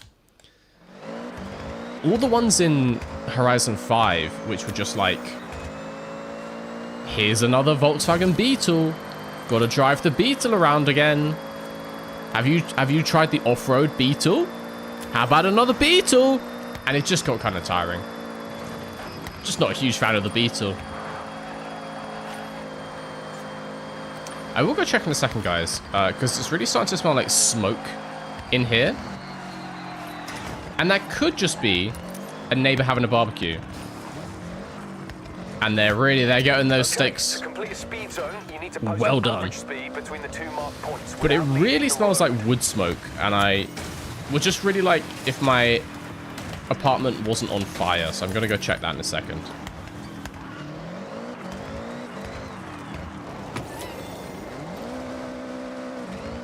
Yeah, I'm gonna go check that now because it's smelling quite strong. I can't lie to you. I just want to see where that's coming from. I'll be right back. If you guys need to take a little break, use the bathroom, now's probably a good time. I'll be 1 sec. What's up, Mr. V? My house is on fire. Maybe. We'll see. 1 sec.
Hello. Well, I haven't burned to death, so that's good.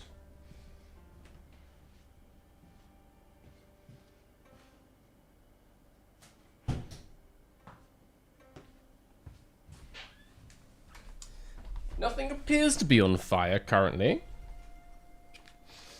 It smells so strong.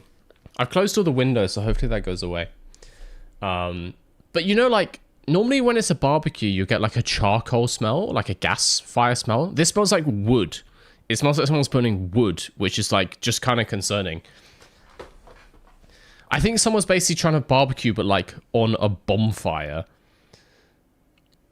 Which is just not a great idea. I went outside and actually it's not, the smell is stronger in here, but I think the open window has like collected all the fumes and now they're all stuck inside my apartment. Obviously outside I live in the windiest place in the world, I swear to God. And so that's kind of moving the smoke away.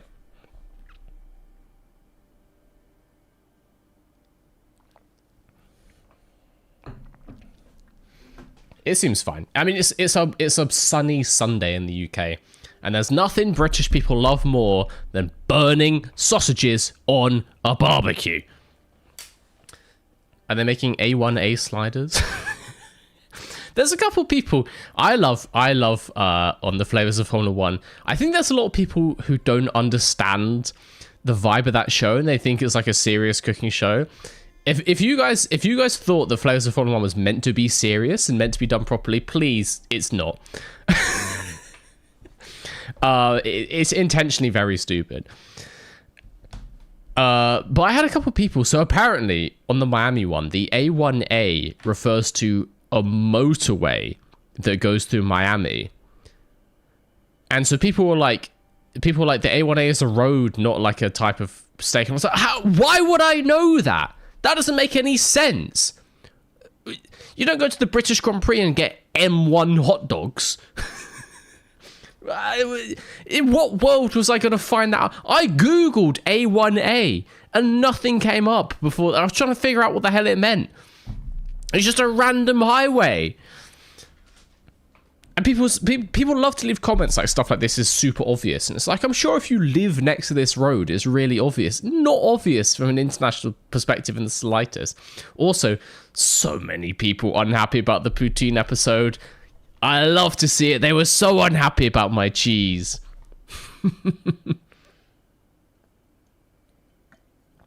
Where are the latest two? So I've moved Flavors of Formula 1. It's now on Mr. V's Camping Chair Chat channel, which I'm using as more of like a second channel to Mr. V's Garage. You kind of get issues on YouTube when, because those videos get way less views than a green screen video.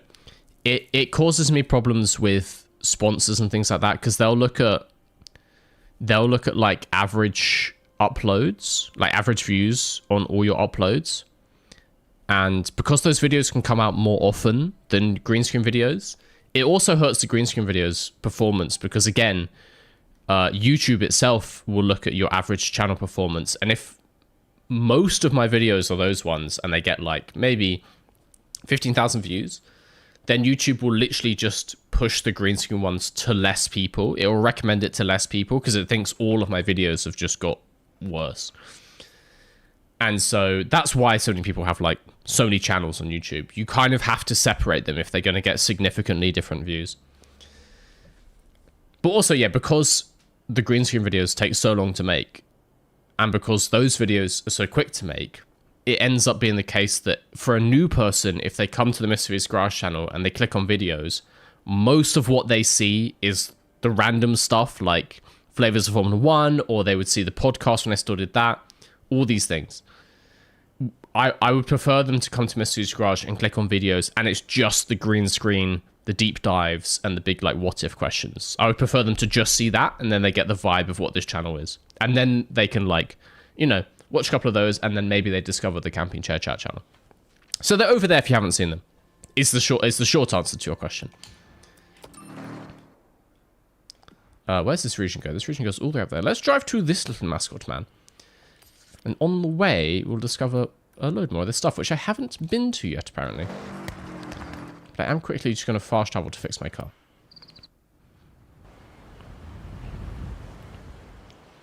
Mr. V, help, my water bottle keeps exploding at night. Where's your water bottle exploding? It's not all over your bed, is it?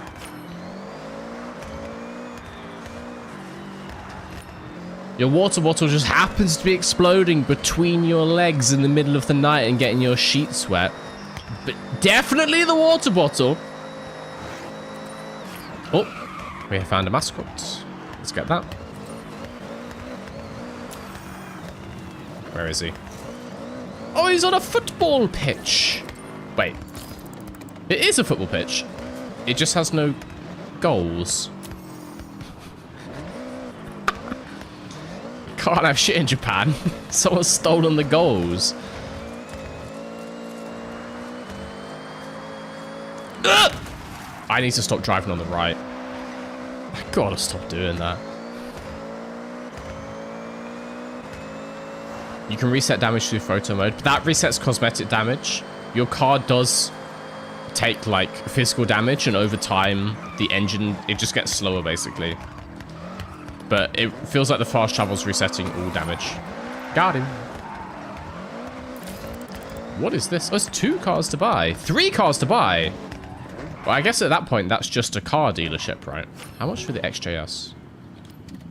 XJ220S. That's a cool car. $500,000? It's not even a... It's just a stock one. No, I might get that in a wheel spin or something. I'm not going to go full car collector until basically I've completed everything else in the game. collecting all the cars in the game takes a long time because some of them are just so expensive. So just getting all the credits to buy them all takes a while. Let's leave these guys. Let's carry on.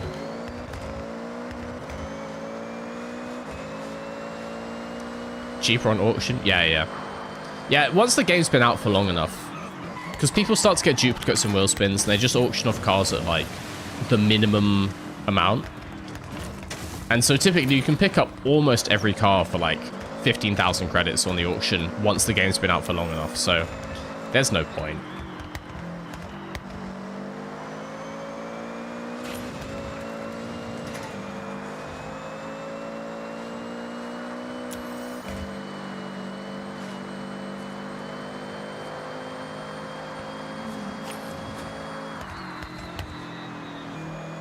Squirms on corner entry still. The tune hasn't helped in the slightest, I will say that. Oh no, it's helped the tiniest bit, but not really. We could get this barn find while we're here. That surely won't be too tricky.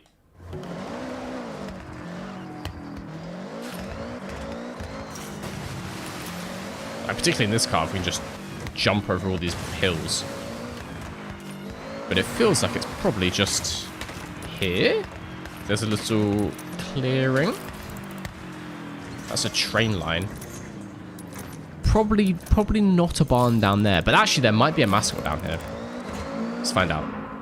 What? You die if you go down the train line? That's just rude. I wanted to explore the tunnel.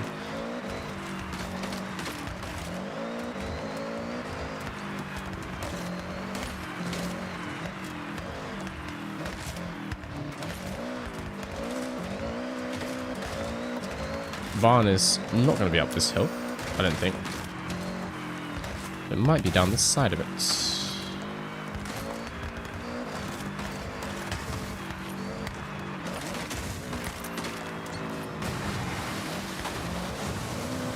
Nope. Normally, to be fair, the barn finds there is a little road leading to them. Like this. Ah, and what do you know? What do you know? The three of us might very well uncover a great mystery here. You should record this. Can't wait for it to be a 1994 Benetton F1 car. The rumors were true. The Peugeot 205 T16. Okay, that's pretty cool. That's pretty Not so cool. elusive anymore. What a find! It had been misplaced between rally stages, attending as a showpiece. No one knew where it went, diminished to rumors of sightings. The 205 was a fierce competitor back in the 80s, right? Had a good few wins under its belt? Absolutely. In fact, the most successful Group B vehicle. The T16 was a wonder, all-wheel drive and powerful. For regulations, Peugeot was required to make 200 units, all inspected in the same place. I can only imagine what a sight that was. Well, this car definitely needs some TLC. Looks like it was left in a rush. Someone at Peugeot got major fired if they misplaced that thing. So it'll be a little while before the car is ready. I'll give you a call. Oh, hello, Polish driver. How are you doing? Okay. Is this stuff in the region? Oh my god, I didn't realize this region goes all the way up here. Okay, well, there's a little town. We've got a few little mascots in the little town.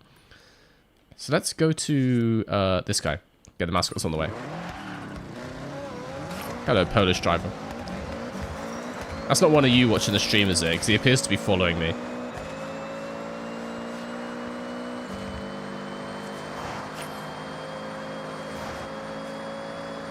There are rumblings of an abandoned legendary Porsche 959 collecting dust around here. I'll take a look. Those are normally quite easy to find. As if a 959 is sat outside a convenience store just gathering dust. Have a look around the area. Yeah. See if you can spot it. So if we see a 7-Eleven, or whatever it's called in this game, just got to check around the back, basically. Sent you the photo. Check it out. Looks like it's in a town. Oh, funny you should say that, because I just happened to be in a town, May. That can't possibly be a coincidence, though. I mean, sorry, I meant to say that must be a coincidence. Right, let's see. Do they have a convenience store? Rice man.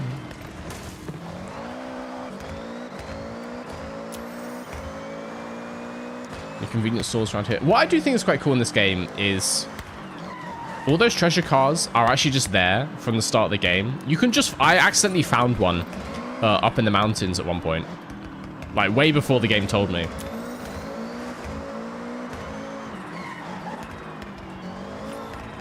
Oh, there he is. Nice. And then the last one's up there. I haven't actually seen that shop.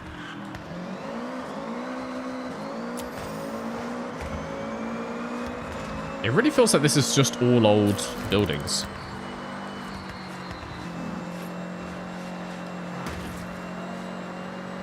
Which is it up here by any chance? No. Guys, is this one of you? Is this one of you watching the stream just follow me around?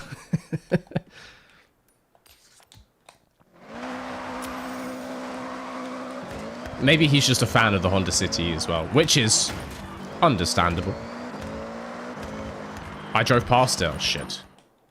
Oh, is it back in the town? Let's go get it. It is back in the town, isn't it? It's Robert Kubica. Robert Kubica famously is a fan of the Crash Happy podcast. He has some issues with Mr. Pulse, but that's mutual.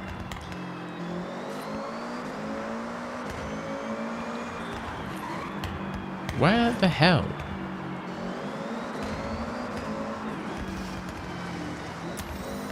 I feel like it would stick out like a sore thumb just because every single other building is wooden.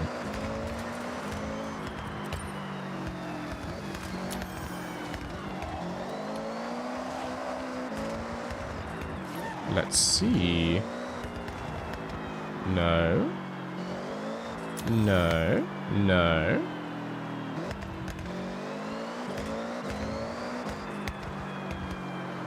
No, no, no. Where's the car, Robert? You must know, man. Ah! 7-Eleven, right, which is in fact called 365.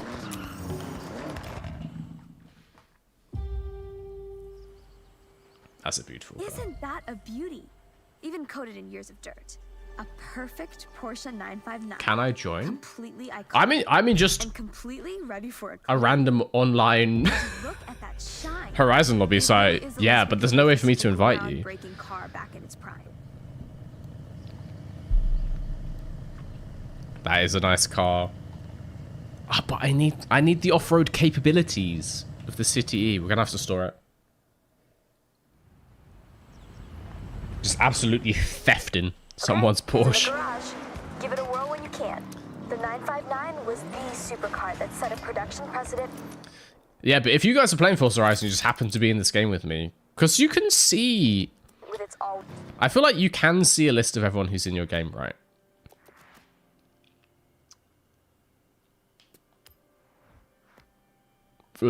No. There's a way to check. There is a way to check, but I don't. This is where you can see No. who you've met recently. As well as a Oh, list of that your would probably help. friends. Fancy meeting up and taking on Horizon Japan together? What are you waiting for? Convoy up. Wheel drive. Gotta say, But I mean, you guys can see where I am, so if you just happen to be in the same game, come say hello. Hanging out with Robert.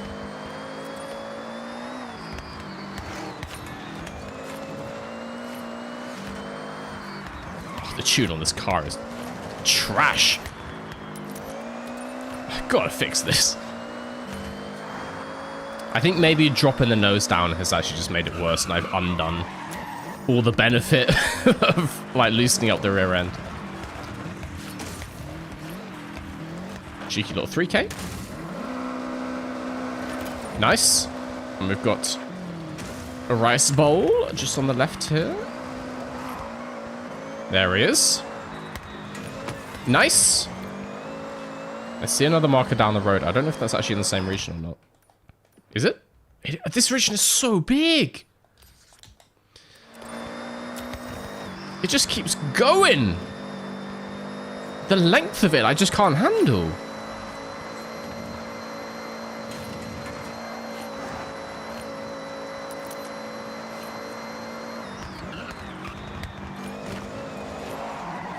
Where's this board? There it is. Look, 1K.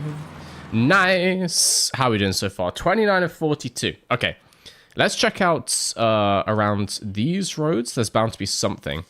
Probably something on the highway. There's so much highway in this region as well. That's what she said. Chat. An innuendo in my chat on this family-friendly stream.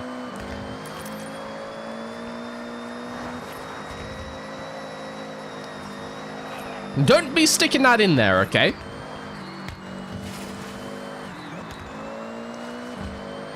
You're making Jesus weep.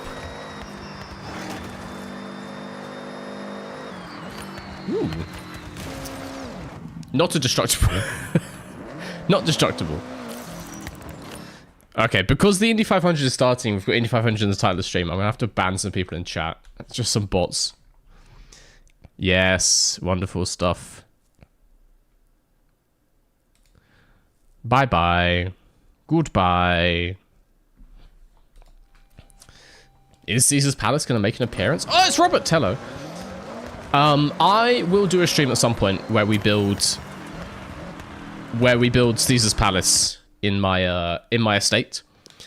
Because for those of you who haven't seen, oh god, for those of you who haven't seen, in this game now, in previous Forzas, you can make custom routes and custom races, but now there's an estates feature, which is just a massive open bit of land, and you can build whatever you want. Doesn't necessarily have to be just for an event. And so we will build the Caesar's Palace Grand Prix layout in that space at some point. But that's not happening today. Today is a 100%ing stream. We shall see how close we get to that. Robert, what are you doing, man?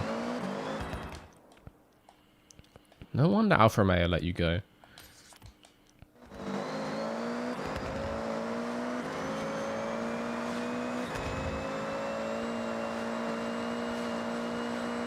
Wait, he was the Alpha test driver. That was the last thing he did, right? Yeah. I'm not going crazy.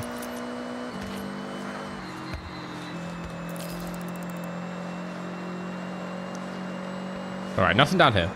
Let's just tick off this road. We are in a different region now. Robert! Stop! Let's maybe actually get up onto the highway.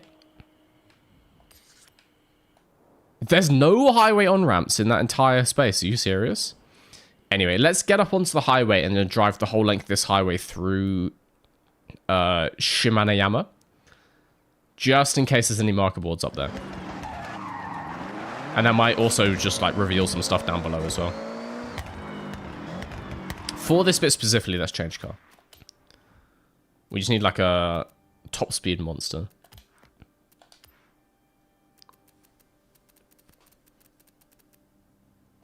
Mr. V, isn't it bloody hot here? It's bloody hot in the UK right now. 8.2, 6.7. What's the fastest that I have? Really? 8. I don't have any 10 out of 10 speeds. Absolutely washed. Okay, what was that?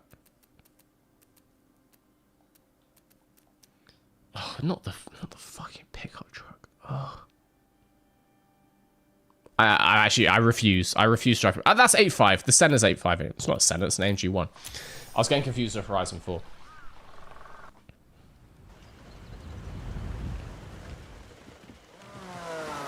Robert will be happy about this one. Yes, come on. Come on, Mr. Kubica. We have a drive to do.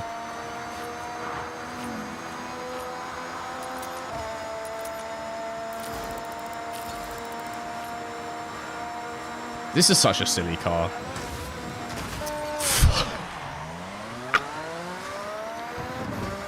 Oh, I've just broken it already. It's pulling to the right. It should be fine for these purposes.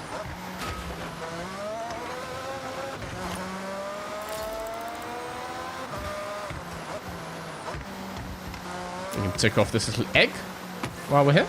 Thank you. Kakigori.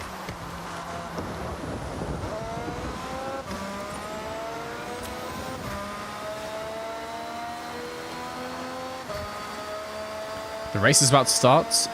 Yes. Someone said it starts in half an hour. I thought it started in 2 minutes time, but anyway, the 500 is starting soon. I wasn't planning to watch it live. I'm not going to lie to you.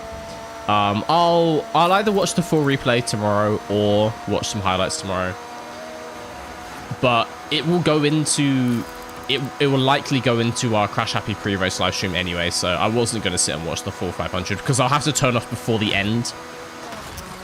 And I don't really want to watch like 3/4 of it. I swear, it normally goes about...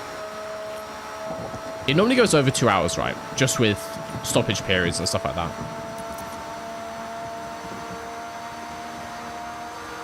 Well, let's take that marker off the map so it doesn't keep showing it to me.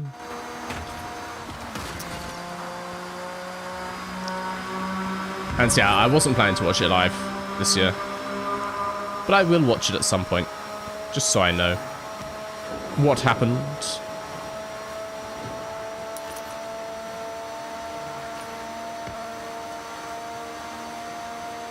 It allegedly ends 30 minutes before the Canadian Grand Prix. Really? You're saying it's like 3.5 hours long? I swear it's not normally that long. I thought it was like just over 2 hours.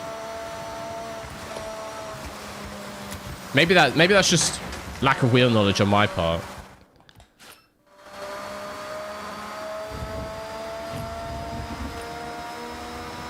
Also, I think I've completely broken this car. let's just reset it. Usually around 3 hours. Okay, fair enough. So if it does start in half an hour, then yeah, it's only going to end half an hour before Canada. So that makes sense. This is much quicker.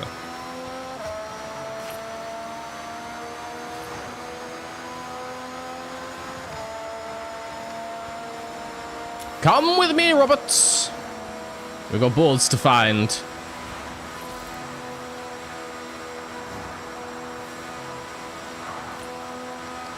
What about the Coca-Cola 600? I'm not watching.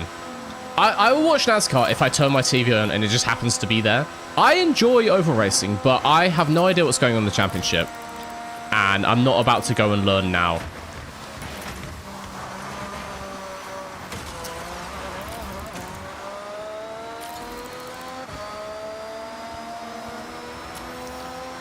So yeah. It's F2 time now.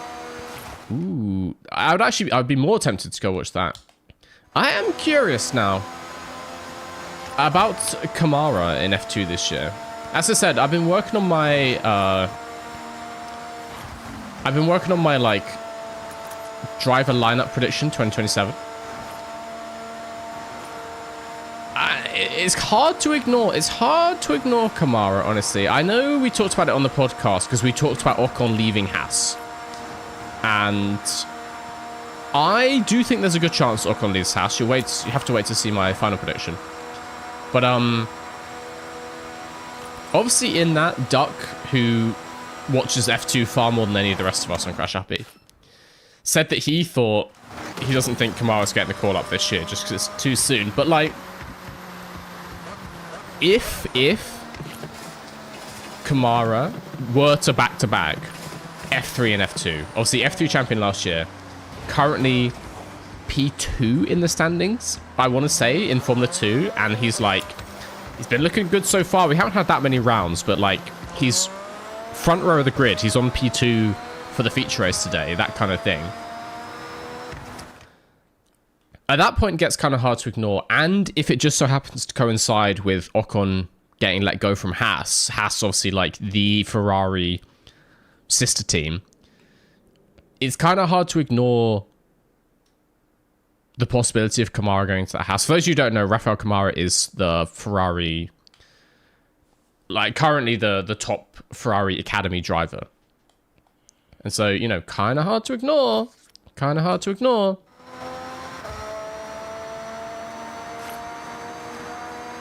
Broke all records on Frecker in F3. Yeah, he's just been like winning everything basically, and as I said, he's been doing bits so far in F2.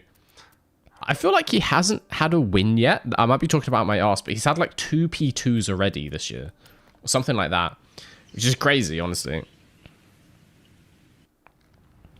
P5 in the standings, starting P5 on the grid. Are you sure? I swear he's P2. I swear he's P2.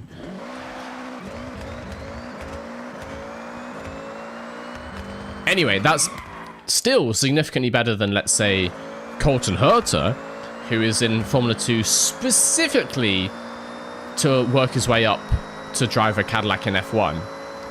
And bro is like P12 in the standings or something. Like, it's been very quiet for Herter so far this season from the Formula 2 I have watched.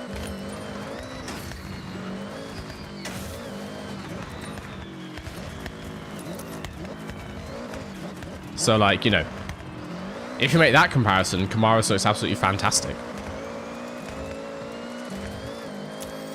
I just got hit by that train. Is that you? Polish Eddie F1, is this you? Are you Robert Kubica? The Polish driver.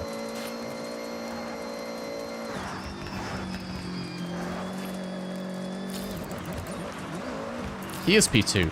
I knew he was P2. You're just lying to me. You're lying to me. I hate you guys are always trying to gaslight me in my streams. I knew he was starting P2 on the grid.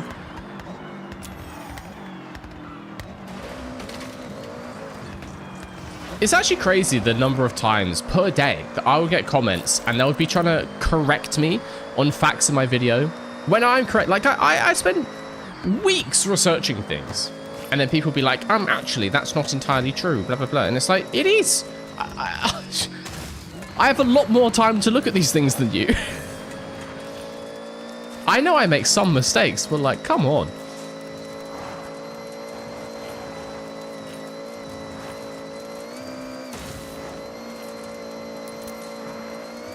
I really thought there'd be more, like a marker board down here, but apparently not. Oh, we can tick off this road while we're here, though. Yes, nice. That is you. Oh, in that case, Robert, come on. We have boards to find. You can help me. There must be a couple like tricky jumps around here that we're gonna have to figure out. Let's go to the back of here because there's probably something hiding behind the stadium. It's the Hard Rock Stadium, home of the Miami Grand Prix. Ah, Miami. Welcome back to Forza Horizon. Can we get inside the stadium? Because if we can, there's bound to be something inside there. I'm just spinning around it looking for a door. Oh, oh, oh, oh! Yes. The one fence you can't break. And what do you know? Right in the middle. What? What sport is this for? Straight up, what sport is this stadium for? This is like an Aussie rules Aussie rules football ground. It's absolutely massive. Like it's too big to be a cricket ground.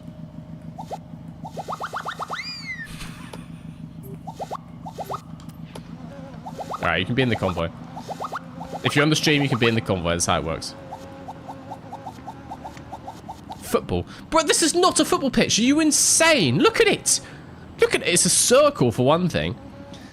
In the map, you can see the lines. That's got to be Aussie rules, right? That's not a football pitch. That's not an association soccer football pitch. Ain't no way. It's too big. It's too big for cricket. I promise you, it's too big. Baseball. Japan rules soccer. Hell yeah. I love the gladiator suggestion. Straight up, this would be nice. You put like 5 semi-naked dudes with swords at one side, and then a load of walruses at the other side. In my brain, I was picturing hippos, but my mouth said walruses, and if anything, even better for the spectacle.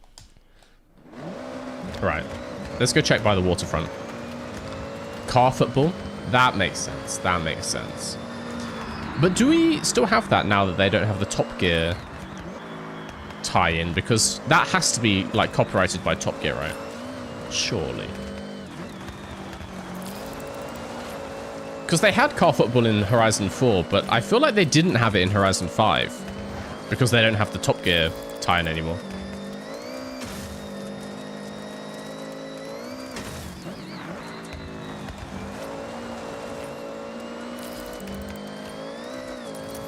Okay, where are your secrets, Shimano Yama?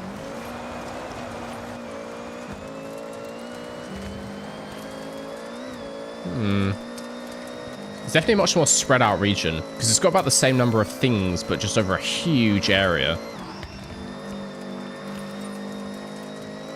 Absolutely nothing down this road either. Interesting. It's a Beyblade arena. To be fair, if someone made Beyblade in real life, but the Beyblades were in fact like 5 meters across, it would be a spectacle. I don't know if I'd necessarily want to be sat in the seats at that stadium, personally.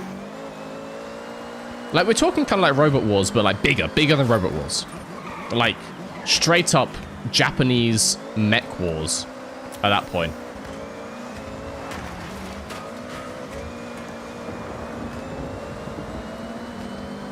Roberts, you need to show me where the boards are. I don't know.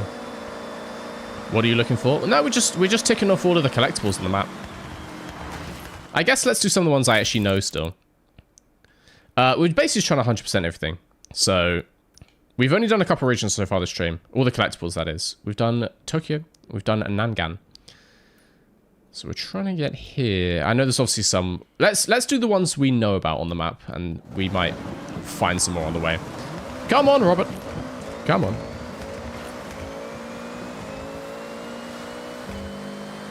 Do we just off-road towards that? Probably. We're in the perfect car for it. Saves us a lot of time. Yep. Oh, no. Oh, no. Hold it. Hold it. Hell yeah. Nice. Next up, let's get that one. Straight line it again. Oh, we found a little mascot. There he is. Hell yeah. Where am I going? Actually, where am I going? I can't see my marker. I feel like it's hidden behind this mountain. Which we're going to have to take the road off.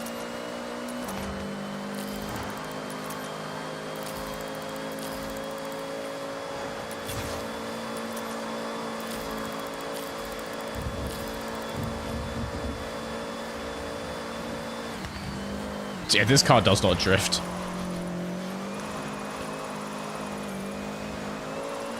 I guess it counts.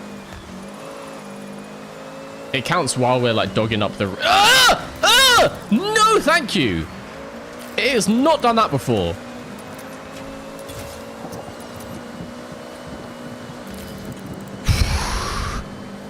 Bro, stop. Why is it suddenly doing that? It was not doing that before. Also, there's a mascot. The region is beautiful around this time of year, but I guess you already know that. Things have taken an unexpected turn in the Honda City, and it's now actively trying to kill me. Not fun. Not fun at all. Like, I literally was just taking those corners normally. Right, we can just straight line it now, which is nice. Or, okay, small valley in between, but what goes down must come back up. It's just basic physics. Very nice. Very nice. Cool. Okay, we know of more. We have more. There's the next one. Oh! That's like 10 miles an hour. But yeah, so from what I was saying before, Rafael Kamara, I really feel like this year specifically, if he does go on to win F2, so back-to-back win F3 and F2, obviously we've had drivers do that recently, like Bortoleto. But I don't know, I just feel there's something about Kamara, from everything I've seen so far, that just feels a bit more hype, honestly. Kind of the way that he's done it.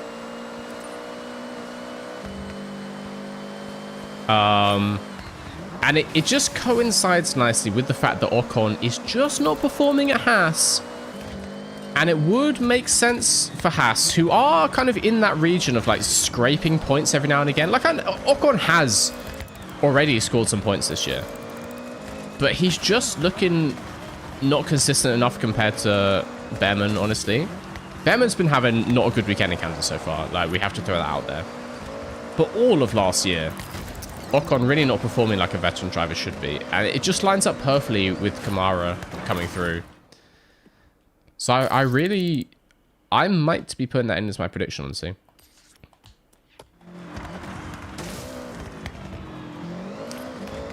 Other than that, I think that would be the only rookie coming into F1 next year if he was going to. There's no one else in F2 I see joining the grid in 2027. Definitely not Colton Herta.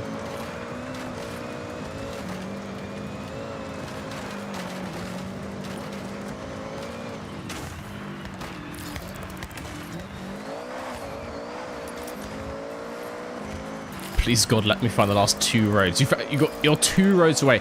The roads are the hardest one because what it will be is it will be like a tiny little hairpin that's actually, it looks like it's ticked off, but it's like the slightest bit faded out. Or, you know, like one of these little dirt roads, like this bit here, and it's just like one little tick, but it counts as a separate road, like that on the way to the barn find. 100% in the roads in Forza has always been brutal. Okay, what else is in the region? 2 of these up here. Which again, we're just going to straight line. The stuff to my south is actually in the next region over. Why are you driving down the highway? Why are you doing that?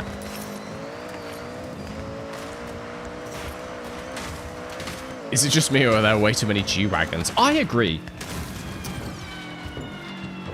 When we see like old school Japanese SUVs, that's kind of cool. Bro, Japanese people are not driving this many G-Wagons. They have more taste than that.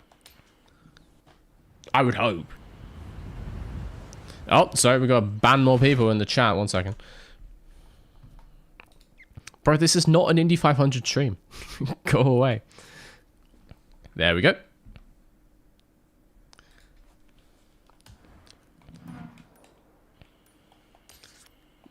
Mercedes G-Wagon has got to be one of my, like, top 5 most dog shit cars currently. Just so trash as a vehicle. Sorry, I just had to open OBS again. There's useless SUVs. And then that car is like the useless SUV final boss. It's just so ridiculous.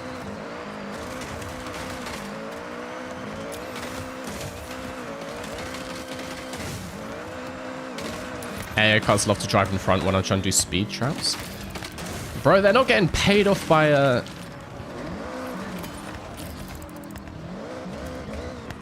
They're not getting paid off by the lizard people for nothing. The AI cars are there to ruin your fun. That's how it works.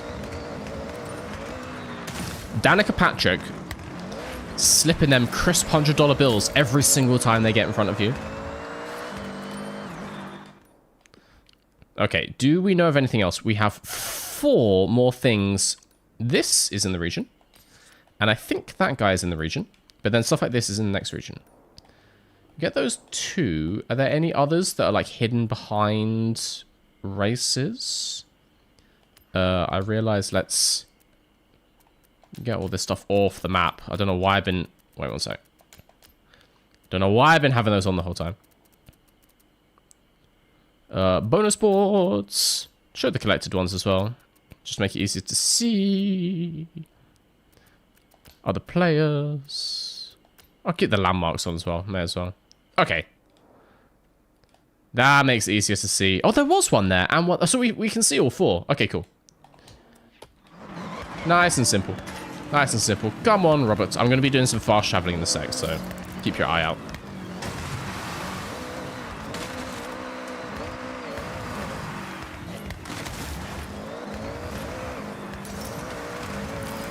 Indy 500 is a sequel to Indy 499. Bro, the Indy 500 is just a cheap knockoff copy of the Cars universe. Like, bro watched Lightning McQueen win the Piston Cup, and they're like, let's make this a real thing.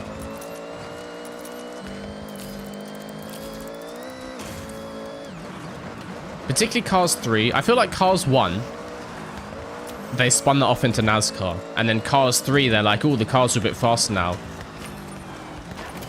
Let's make another one called IndyCar, and people will never tell the difference. They'll think we invented this.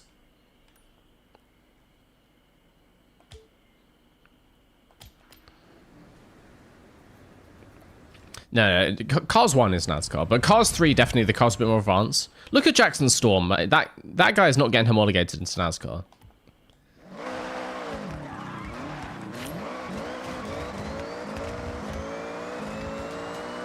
He actually has stuff like electronics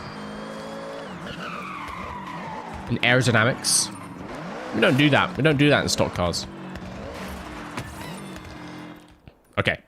And then we've got one down here. Thank you. That is so loud. What class was Jackson Storm? Now I want some cut-aid ice. You smashed all the mascots in this region. Ooh. Very nice. Yeah, they're kind of like... The class homologation in cars is always a bit of a mystery because there's such a variety. Like, even in Cars 1, you've got a... Oh my god, this is so bad. What is the name of the blue one? How can I not remember Blue Guy's name? I thought it makes me feel like a fake fan, but I just straight up...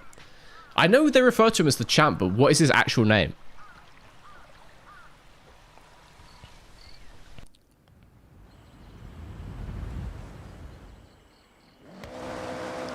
Don't remember any of their names. That's a fake fan. I know quite a lot of them. I can't remember Blue Guy from Cars 1. Yeah, Dinoco is his team. That's why he's blue. His name is not Dino. He is merely a spokesperson for Dinoco. It's not his company.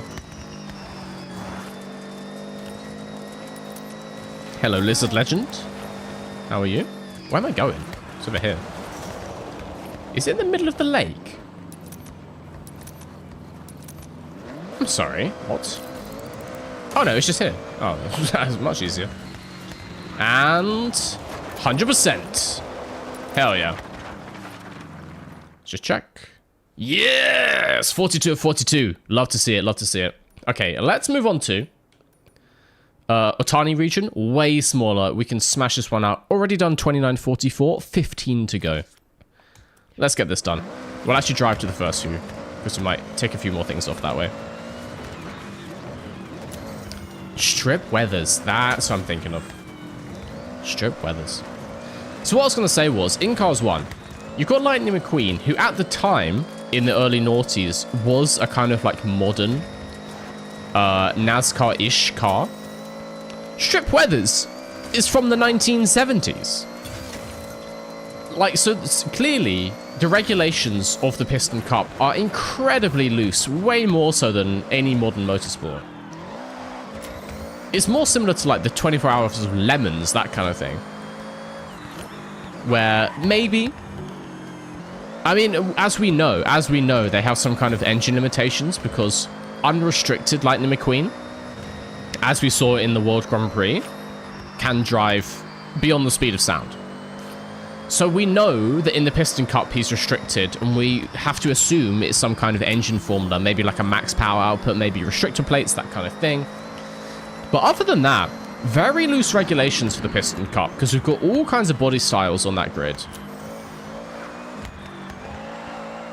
And even safety regulations, like, you can't tell me that Strip Weathers has got the same level of safety as Lightning McQueen.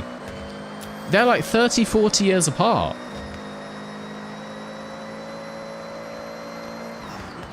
McQueen is plate rated. Maybe that's a thing. Maybe Strip Weathers was like chummy, you know, with their equivalent of the FIA. And that's why he had such a long career. Because as new cars started to come in, they kept changing the regulations to restrict them down to Strip Weathers' power output, so that Strip Weathers was always competitive. FIA medaling goes right to the top. MBS ruined Cars 1.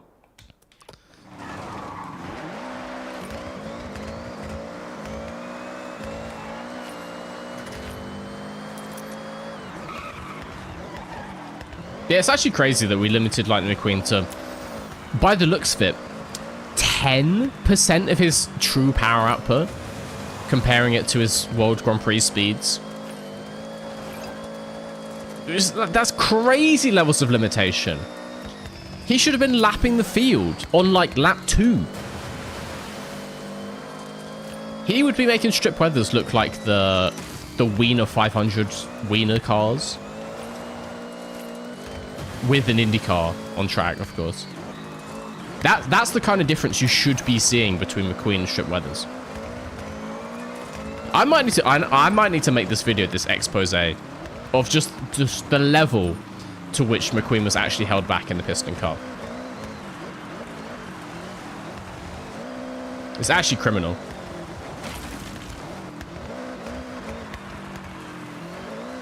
It's like entering an Aston Martin Valkyrie into a kart race. Karters in go-karts, not CART, the predecessor to IndyCar. Even it would destroy the field there too.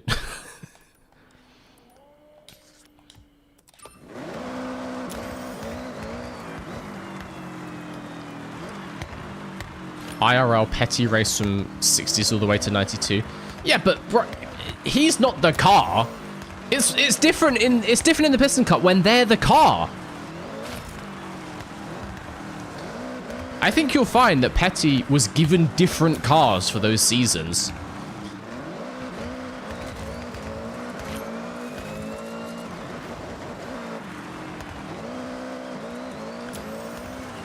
But yeah, the question of longevity in your career is wild when you are the car. Like, imagine if Fernando Alonso still today was driving a 2001 Minardi. What's this? That would not go so well for him, would it?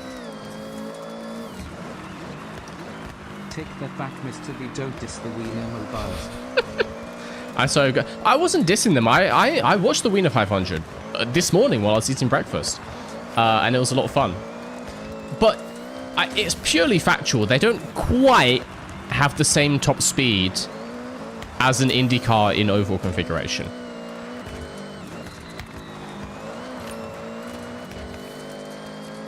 Maybe an Indy car in the hands of Mick Schumacher, potentially, but not like in one of the good drivers.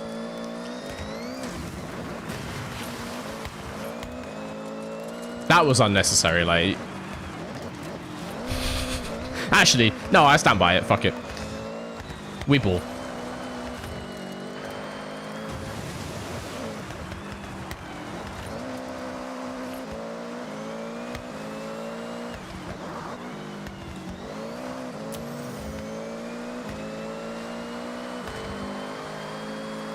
Don't diss on the New York dog. I love how they're making it out like the New York dog was like the villain of the race.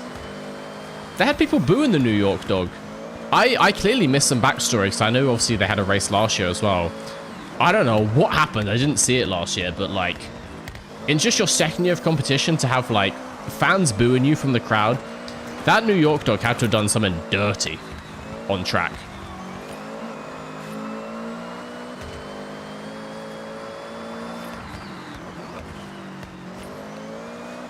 What if F1 racers had to stick with their car from their first season? Honestly, as soon as I said it, I was like, that could be an interesting video. You might see that video coming out in like a month or so. It's kind of an interesting topic. But surely anyone who started in 2020 or 2021 would just be dominating the championship, right? Who started 2021? Like, even the 2019 guys would be kind of laughing. I feel like those are quicker than 2026 cars. But like Tsunoda, his first season was what, 2020 or 21? Either way, he would definitely still be driving because he would be absolutely blitzing the competition.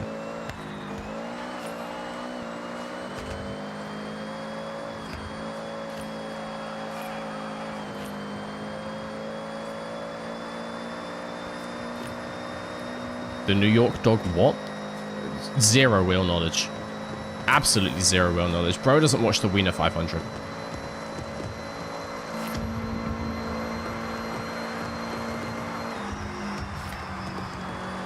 Where are we going? This exit. Oh, I love the inclusion of roundabouts in Forza Horizon just to make any ex-Milton Keynes happy. You know what I would like to see? That we didn't get in Horizon 4? I want a magic roundabout. And I'm not talking about the Swindon bullshit. People always talk about the magic roundabout. They bring up the Swindon 5 roundabout magic roundabout. I'm not here for no pretender. That one clearly has good PR in Swindon. The true magic roundabout is the Hemel Hempstead magic roundabout. A 6 mini roundabout magic roundabout. Are we having none of this 5 roundabout bullshit? That should have been in Horizon 4. That is British car culture through and through.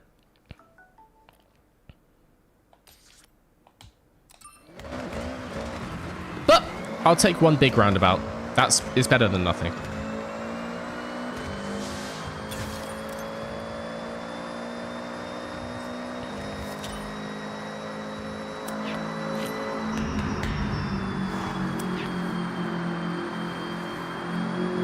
Stream elements modding and doing shit, yeah. Where are these bots coming from? Nobody wants to watch your Indy 500.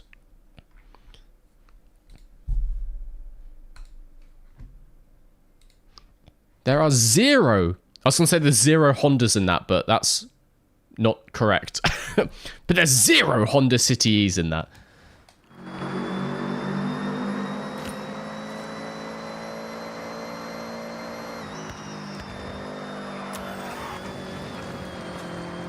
You know another question I've been wondering, guys? That I need to do some investigation on. What's the public transport like in Forza Horizon 6? I feel like it does have some. But does it? Because Japan is renowned. There's a train, so I guess it does have some. I've been thinking about a little video title, which is basically which racing game has the best public transport. I am kind of curious who would win that. It's going to take a lot of research. I feel like I've seen a bus. That's the thing. I actually don't think I have seen a bus in Horizon 6. I think I've seen a bus in other Horizons, but not in 6, I don't think. But potentially in Tokyo. Like, I'm out in the mountains currently, so fair enough. But that all comes into it, like, regional disparity.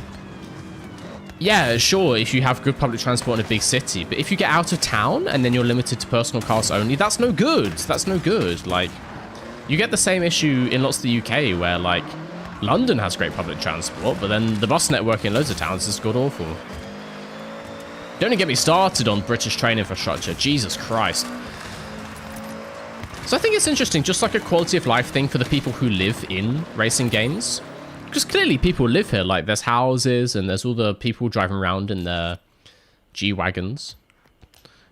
But like, maybe they don't want to drive their G-Wagon. Maybe they want to, you know, take the subway to work. Can they do that? So I think I might need to do a little deep dive into which racing games have the best public transport. I feel like there'll be some surprising ones as well. I feel like actually, because I've spent quite a while playing Mario Kart World now for a couple of videos, I feel like that has quite good public transport, weirdly. I feel like there's actually loads of buses in Mario Kart World.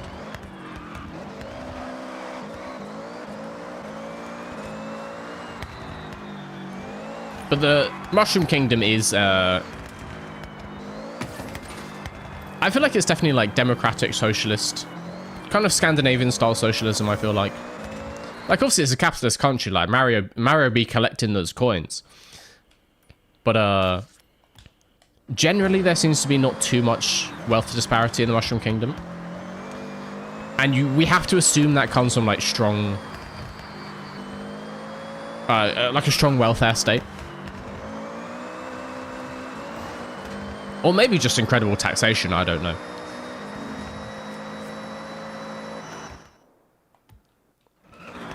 So just off-road this.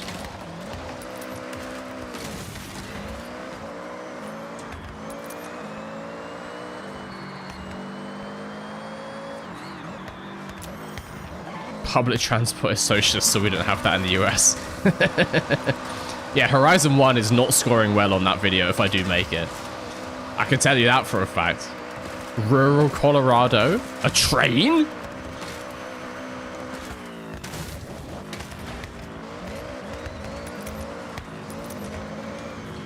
MK World has buses and trains. Very true, but is it a passenger train? I know that it is, to be honest. But like, we have to draw a distinction between passenger trains and cargo trains, because if you just have cargo trains, and the US has loads of cargo trains, but that's not to say they have good public train network. Very different things. So these are the kind of details you need to look into if I'm making this video. But yes, Mario Kart World, the trains are passenger trains. And I know for a fact there's absolutely tons of buses on the roads. We can just... That's not 1.8 kilometers. Watch this. Yeet! Oh! Almost nailed it first time. Okay, let's just try that again. The Mushroom Kingdom is a monarchy. Yeah, no, but yeah, a monarchy in the traditional sense, but I really don't feel like the monarch has much power in the Mushroom Kingdom. Perhaps they do, perhaps I'm wrong, but it feels like a monarchy in the same way the UK is, but like, it does feel like they've abolished like absolute monarchic power. It actually feels like the Mushroom Kingdom is probably quite similar to the UK in lots of ways. For better or for worse. Mostly for worse. And yeah, as you say, Sweden is also a monarchy, but it's not like... But Sweden is also famously a strong welfare state, and in the grand scheme of things, very democratic compared to most countries in the world. That's actually a really hard jump. Is there a better way to come at this? No. Maybe just straight down the hill this way is a better lineup. We can try it, we can try it. It's just bumpy as hell the whole way. Does that imply a mushroom parliament? I would need to look into it, because they might have a parliament. It might be more of like an old school kind of like council of elders type thing. They do seem quite traditional in lots of those ways. Does that... Oh! So close. Bit further left. Clip. Yes! Yes! Alright, what do we have left? 6 to go. 1, 2, 3, 4, 5, 6. Oh, we can see all of them. Cool. Easy. Let's just fast travel down here and get this.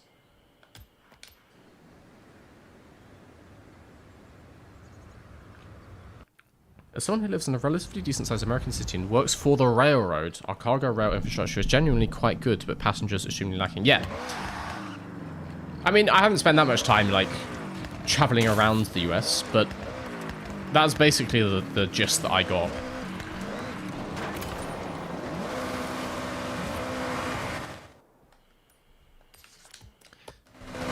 Which is a shame, because, like, America is the perfect country to have loads of trains. Because it's massive. That's kind of the one time you want trains. That's when they're great. Also, we love trains. You get a train into town, a little cheeky train bev on the way. No better way to spend an afternoon.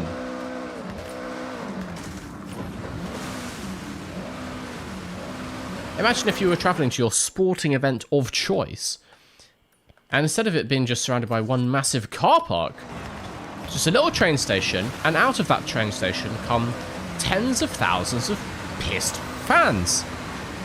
And we have absolutely no social issues because of it. It's great.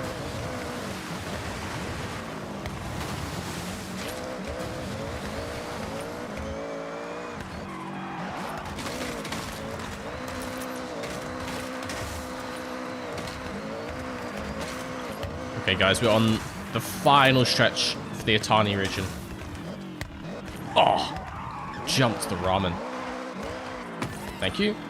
Wait, ramen? Oh, yeah, sorry, I was still thinking of the rice thing from over here. All good. 3 to go.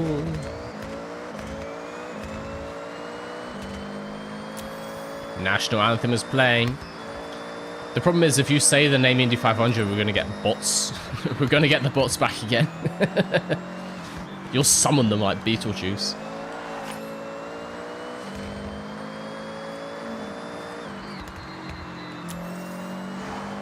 Great British Railway system was not to love. I honestly feel like the rail's getting better in the UK. It feels like it's getting cheaper. Like, famously, longer journeys in the UK used to be crazy expensive, but I feel like recently I've taken some decently long journeys that cost really not that much. So it feels like it's going in the right direction. Still delayed as hell. But what can you do? We would have to, you know, get non-British people to run the train network if we want it to run on time. Which, from like a logistics point of view, is obviously the correct way to do it, but politically, bit of a nightmare. Honestly, we could just get like 3 Japanese lads in to run the entire UK train network, and it can't go any worse than it currently does. I reckon between them, like, one of them to do TFL, and then they can just kind of split like north and south between them. The other 2 should be fine. Can't take that many people to schedule these trains.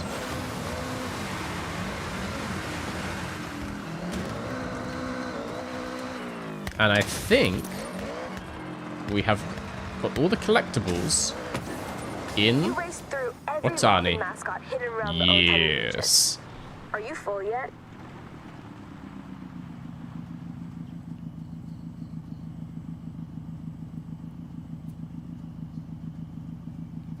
It's like Italians being in charge of Ferrari. It's just never the right decision. Exactly. Ferrari is only good when French people run it. Sometimes you just got to swallow your national pride and accept that you're just not good at some things. British people are just not good at running British trains. We just suck at it. But you know what's even more bizarre? Is the fact that German people can't run German trains. That is the surprising one to me. They need to get like the Swiss involved or something. Okay, we're moving on to Minamino. How many regions have we done, actually? 1, 2, 3, 4. As in, how many are there? We've done 4. We have Minamino. We have Ito. We have Legend Island, which I suppose... Can I go to yet? Sure, I could just go there. I guess I just don't have the races and stuff. So that's 3. We have Hokubu 4... And then we have Takashiro in the north. I don't know if I'm going to get all of them on the stream. But we can have a good go at it. Let's do Minamino because we're right next to it. And let's start with this guy. And then we'll actually just drive the whole way. Get some miles on this thing. German train system somehow worse than British. I found that amazing when I got there. The thing is, because my experience in Germany, normally... Whenever I go, I'm just in a big city. Like, I've mostly been to Berlin, but I've also been to places like Munich. And the U-Bahn generally works really good. I would say the U-Bahn feels like it's maybe slightly better than the TFL. In terms of cancellations and stuff like that, like, the actual trains are largely absolutely horrible on the U-Bahn. The stations are kind of fine. I think. Hey, that rally car is ready and waiting for the stages once again. It's in your garage when you're ready to check it out. Very nice. I would say London Underground stations as a whole, maybe actually a bit nicer. Just because lots of like Berlin U-Bahn, bro, they straight up haven't changed them since World War II, it feels like. But then, yeah, Deutsche Bahn going cross country is just, ugh. It's fine once you get on the train, but that just has never happened in the history of that rail network. No one has ever actually got on a train. Get some peas, lovely stuff.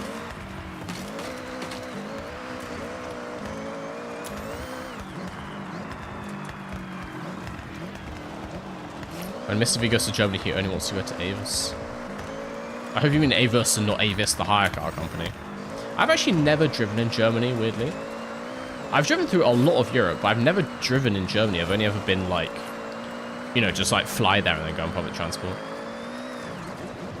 I should do that though. I need to do like a German road trip. I should probably drive the Nürburgring in real life at some point. We'll also just do a road trip. Like, I've got friends who live in Munich, that kind of thing. So it'd be nice to go back there with the car and then, you know, do maybe like a couple of days driving around the mountains. I think that'd be fun.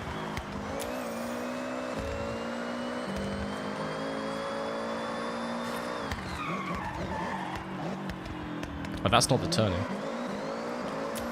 I just saw the message. Going from Amsterdam to Bern, I made the mistake of going through Germany. You mean on the train or by car? It would be great by car.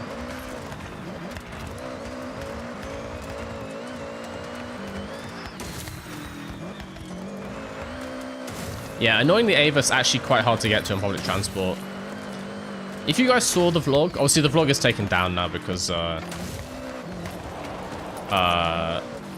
it's just with my ex. So it's just kind of weird just to have that video still up. But yeah, it looked kind of fine in the video. There was like a lot of walking from the train station and then just crossing some quite busy roads, which is okay. But it's not as accessible as you would maybe want. But it is literally just like a motorway services, so it's not really designed for... It's not designed to get there any other way. Oh, bro, get your... Nobody wants to watch the Indy 500. Get that out of my chat. I'm going to have to ban the word Indy 500 in chat. Just to get them to stop doing it.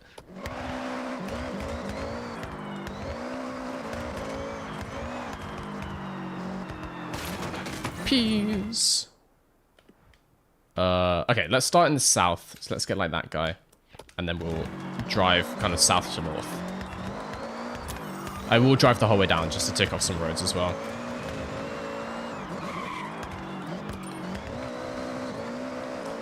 Off the top of your head, guys, what other racing games have like good public transport in them? So either visible trains driving around or visible buses. But I will accept as well, even if you don't see the vehicles much or at all, if there's like lots of visible, you know, bus stops, train stations, I will accept it because maybe we can make an argument that the game is just taking place on maybe like a bank holiday, right?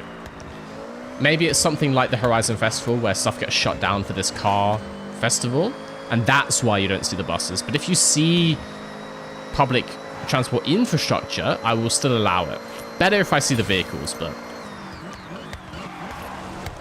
it's more than zero. GTA 5? Ooh, true. Wait, I feel like in GTA 5 you can even just get on the public transport. Not technically a racing game. Like, there's a lot of racing in it, but it's not just a racing game. And I feel like if we start including open world games, then they'll kind of sweep.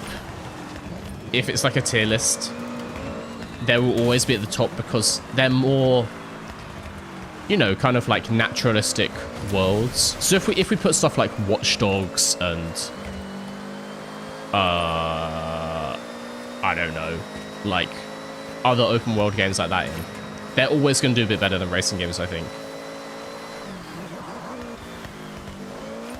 Oh my god! Who designed this car, bro? Well, me. But who let me do that? That was a mistake by someone. Okay, we'll just off-road to that marker board. Just over there. London Taxi Rush Hour. I have never heard of that game, if that's a real thing. Crazy Taxi? Ah, but here's the thing. Do you consider a taxi to be public transport? I mean, you might be meaning there's buses in Crazy Taxi, which I think there are. Do you consider just an actual taxi service to be public transport? That's my philosophical driving question for today.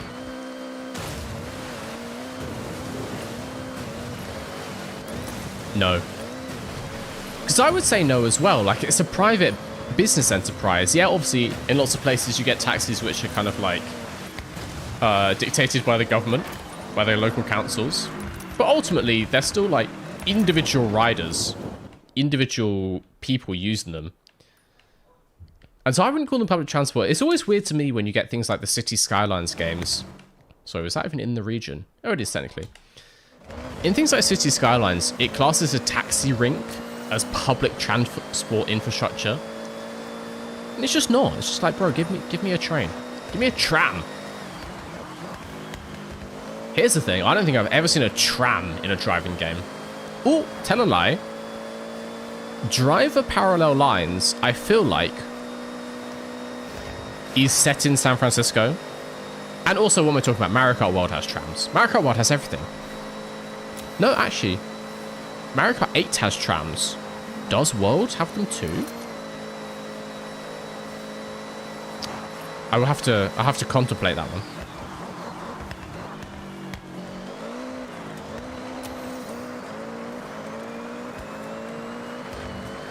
Horizon 4 has trams? Yeah, it probably does, because Horizon 4 is the north of the UK, so it's like Manchester and places like that. I can't remember off the top of my head, honestly.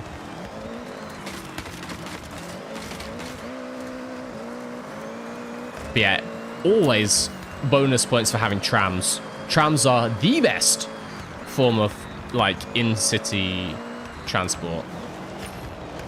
Trams absolutely goated. Love a tram. How many do we have? 26 of 44. But we've got loads of them marked, so we can start to tick these off real quick. Ooh, it's smelling like smoke again in here. I'm just very concerned that I don't want to die in a fire. It's just me. Personal preference. Burnout Paradise. That's the I was thinking back. I do think there's buses in Burnout Paradise. But then Paradise has things like there are railway lines, but there are no trains on those railway lines at all. I've played that game so much and I've driven down those train lines. I'm confident there's no trains on them. They're just abandoned. Which makes sense because it's set in America.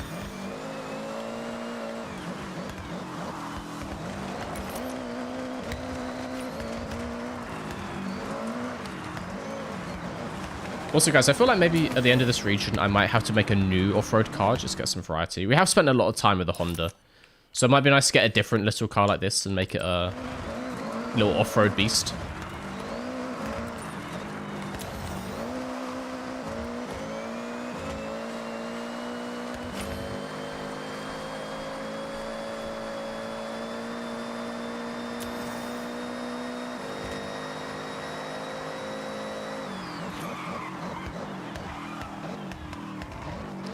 I've enjoyed my 1,000 horsepower Azuma. I'll get this marker board down the road.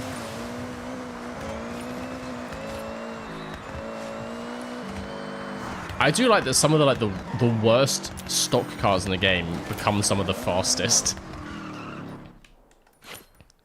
I like that about Forza because the developers like just do stupid bullshit just for the sake of it being fun. And so often some of the heftiest engine swaps come on like the cars you least expect.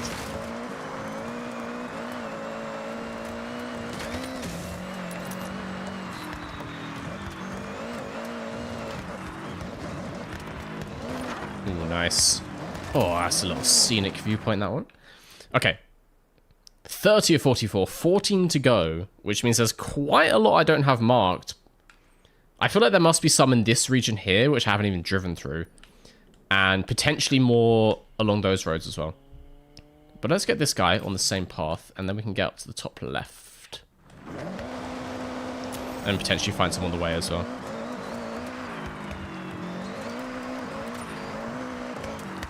$500 bots are back. Oh, wait one sec. This is a shame. Are there multiple?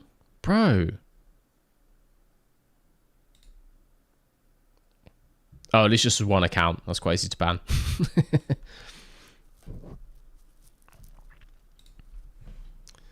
I might have to put in the I word as a banned word for the stream.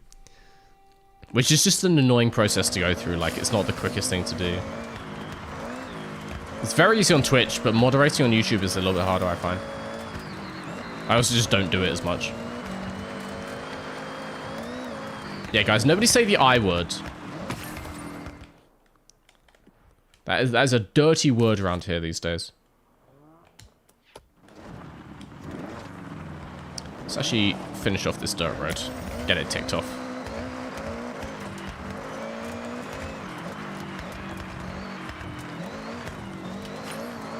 Indicators? No, we love indicators. I am a respectful road user. I do not own a BMW. I'm a firm believer in correct and thorough indication of my maneuvers. Whoop! Peace! Oh god, hit too slow. Thank you.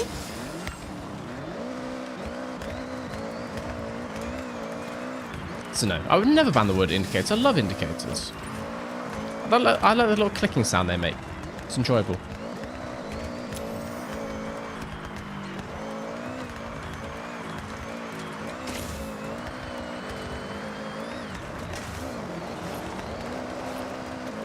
Oh, overcorrected.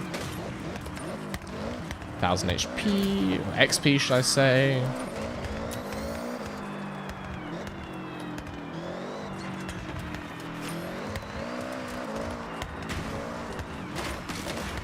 Okay. Am I actually in a different region now? Yes, I have ventured beyond the bounds of Minamino.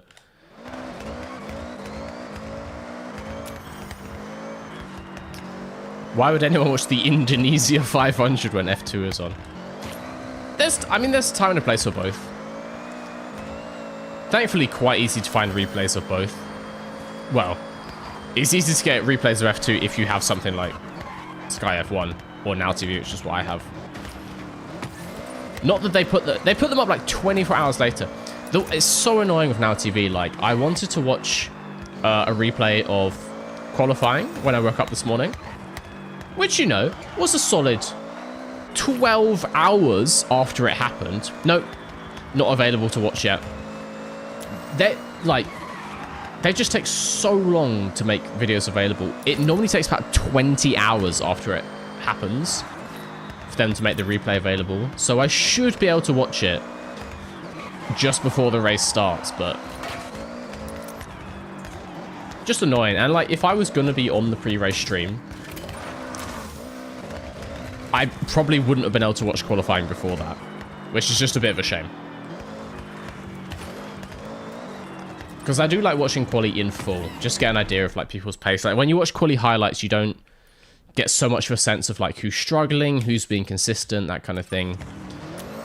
You can have someone who like has been way off the pace the whole time, but then just puts in one good lap in Q3. It's not the same as someone who's like dominating Q1, 2, and 3. Very different vibes for like driver comfort going into the race.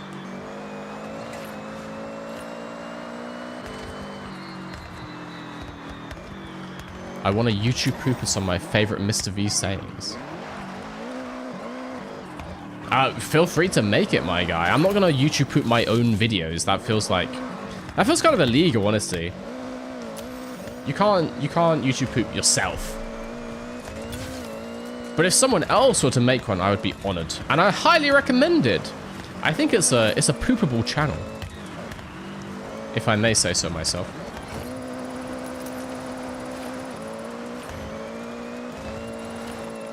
I'm not trying to do the drift zone, I'm just trying to get to... Where am I trying to get to? I feel like the drift zone has taken away my marker. Yeah, you fuckers made me miss my thing! Anyway. Let's try this road. There's probably something on there, on that hairpin. We'll tick off some roads on the way. Feels like making your own fan edits, make YouTube... Well, it basically is, yeah. So you can't make it of yourself, which is a shame, because I feel like I could crack out a good one. And I've also got all, like, the raw files. Particularly, like, having those raw green screens, like, I could do myself dirty. What would be kind of fun, I would really like to have, like, a full-time editor. When I can, I will. I'd like to make it, like, a salaried position, you know, get someone... It probably would work better for someone who's maybe, like, just finished uni, like a first kind of full-time editing job. But I'd like to get someone full-time, because that would give me a lot more time to, like, write and record. And I could just make more stuff. And also do some, like, slightly bigger video projects. But I feel like it would only take them maybe, like, 3 days a week to do the main bulk of the editing. So maybe have them working like 4 days a week, and then the last one, I could just set them free to make some like absolute nonsense shorts or like YouTube poots of me. Just like basically give them free reign to ruin my career, basically.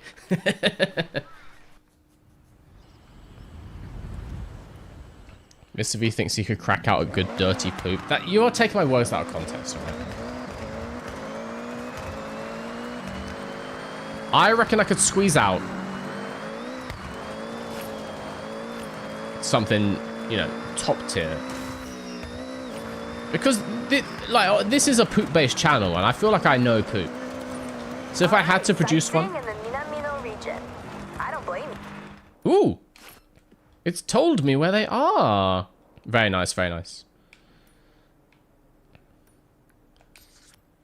Yeah. Yeah, I feel like I'm down to poop.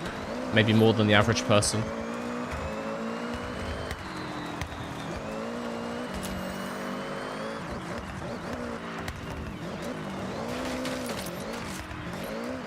But yeah, you can't YouTube poop yourself. It's just not right.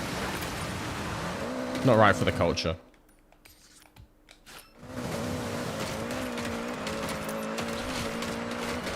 This thrilling footage of trees. Oof.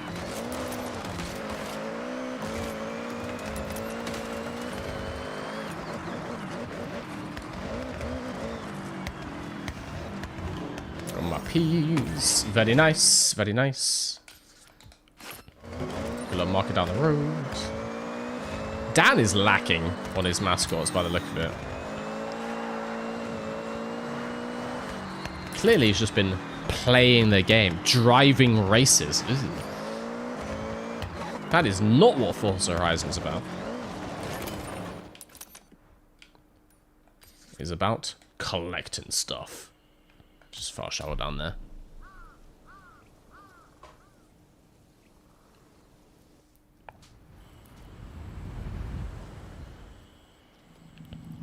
Can't wait for the controversy when one day the editor just word mixes you to say a bunch of slurs and post them on my channel. Ah, the Mr. Pulse edit. Yes. I mean, that's a risk I'm willing to take. I would like to think if it's a salaried employee,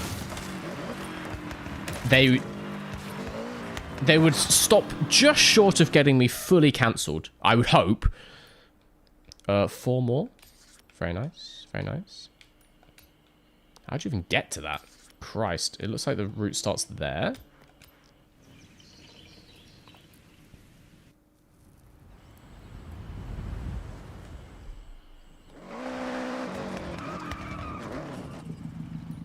This road? Yeah, this road.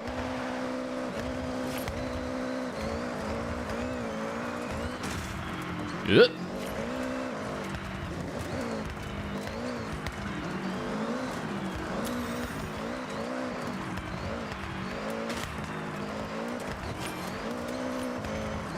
Oh, it's one of these. Right. Okay. How are we going to attack this? I guess we come up this hill. Let's start from about here. Should have cleared a nice path. Ignore the ecological damage that I may or may not have just caused. How does that work? Ah, there is the entire digger in the way if I come from that direction. I guess we can come from this hill? Yeah. A lineup is going to be relatively tricky, but we can make it work. Start from this clearing. You just have to spam rewinds to get this. Yeet! Yep, that's not the one. Further to the right. Yeet! Hell yeah. I always manage to like just clip it on the top. Ah, bro. The Indonesia 500 bot is back. Ugh.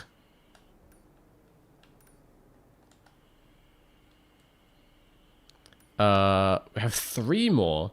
2 there, and then the last one. Oh, ooh, sneaky. Let's get this guy quickly.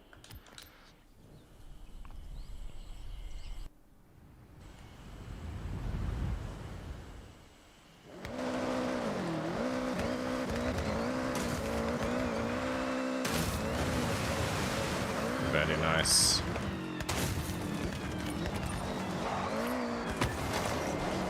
And then the last 2, both up here, so we can just start here and go down this road.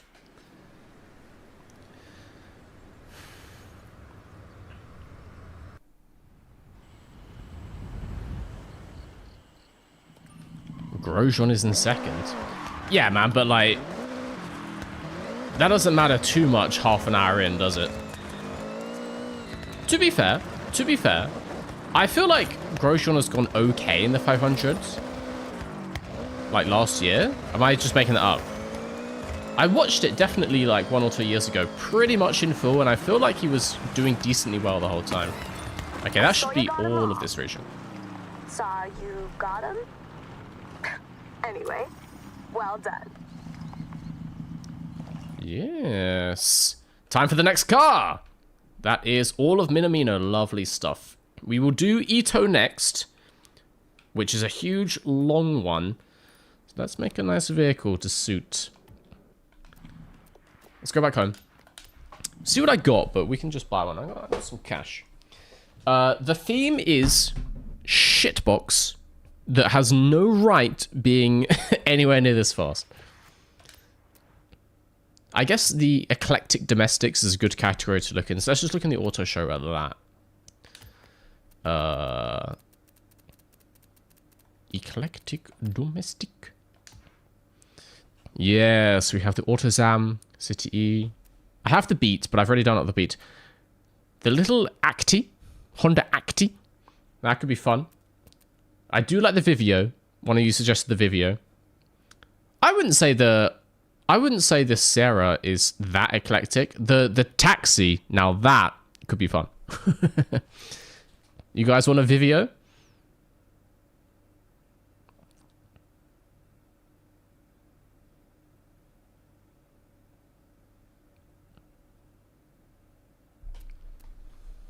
It's epic, after all. Let's get the Vivio. We can make this thing beautiful as well. Ooh, cow car? Red Bull? Ugh. Nah, we'll just do like a full Mr. V livery.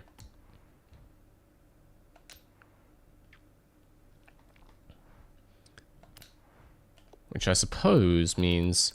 And normally you can't type in like a hex value, so it's quite hard for me to get the proper teal. Like it's kind of like this, but a touch more blue. And I'm not allowed to color fine tune at the moment. Ooh, no, not metallic. We'll go gloss. We can color fine tune later. It's fine.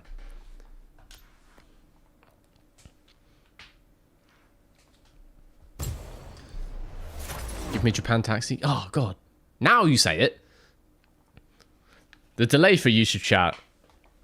It just means Twitch always gets their way. You gotta be on Twitch if you want to have your voices heard. We can buy them both. We can buy them both. Let me get it out.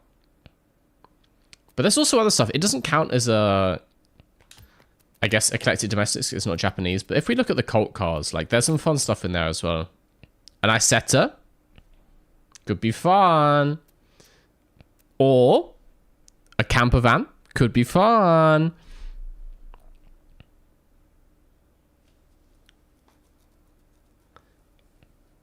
You can fine tune colors. Yeah, I know you can fine tune it, but I can't type in a hex value. That's what I want.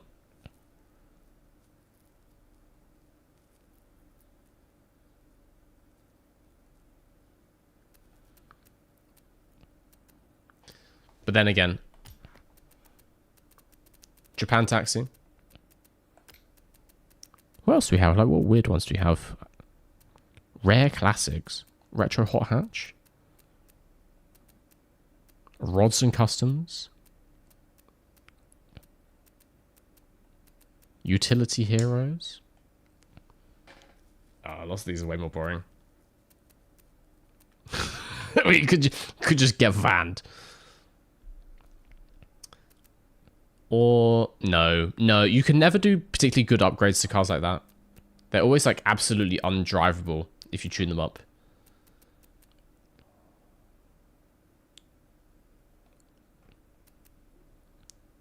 Let's get the Japan Taxi. See what we can make it look like.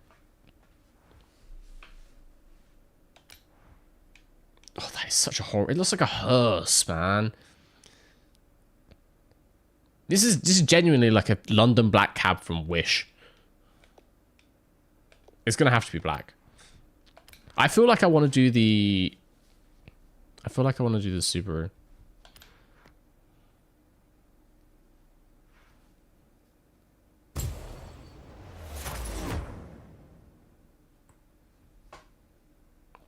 Why are the mirrors so far ahead? Mirrors should be on the bonnet. It's just cooler. At least they got that part right. I will say the fact that the top of the mirror is chrome and that's the only bit. Maybe it's not chrome. Maybe it's in fact just like a light panel. Hard to say. It straight up looks like a hearse. It looks like a hearse. Nah, I'm getting the other one. Where's it gone? Yes, give me the Vivio. I like the Vivio. I appreciate this cut. Okay. We do need a little bit of speed. Let's start with the engine swap. Base 63 horsepower. Sounds like this. Well, that sounds beautiful. What we got? i3 motorbike engine. i4 motorbike engine. 2-litre inline-4 VVT, little Honda engine. Jesus, that's awful. V4 motorbike engine. Inline-4 motorbike engine. And finally, the racing V6.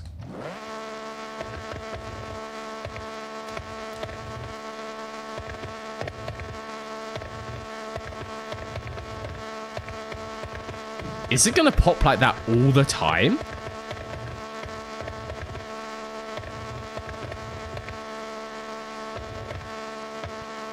It sounds like they're just like pulling the aux cord in and out. Let's get one of them. Oh, it's all driver standard as it should be. Twin turbo, which gives it, oh, nice. Another 72 horsepower. Lovely. Lovely. Then we need a bit of downforce, of course. Keep it planted. Oh, that's a hell of a spoiler. We will stick it on some rally rubber. Rally rubber or off-road race? Rally. It's a rally car, come on. Get the track nice and wide. Lovely stuff. Get the wheels nice and wide. Not even that wide still, but okay. More than nothing. We take those. We take those. Put on some nicer wheels.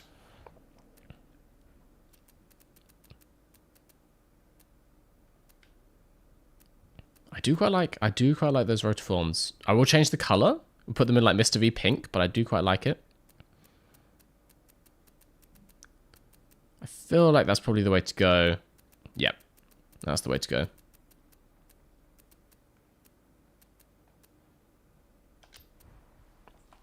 Cool.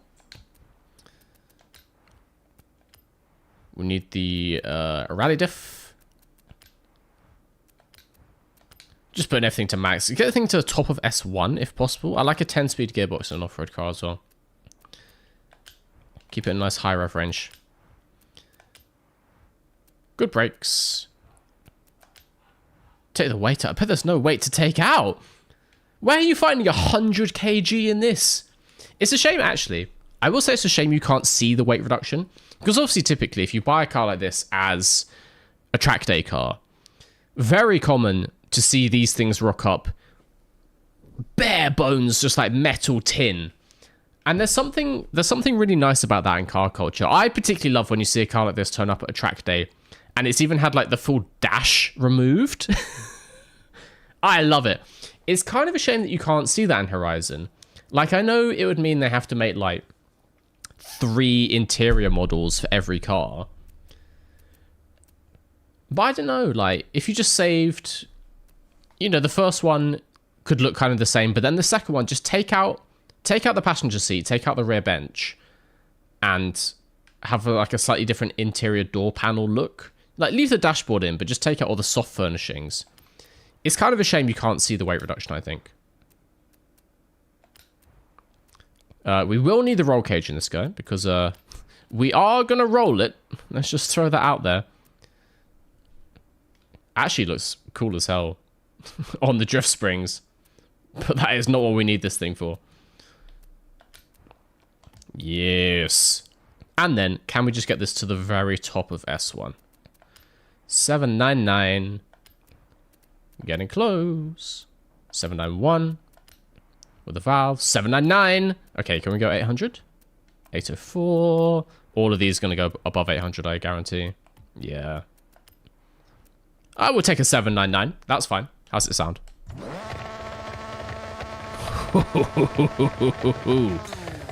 Dirty. Naughty. Should be good to go. Should be good to go.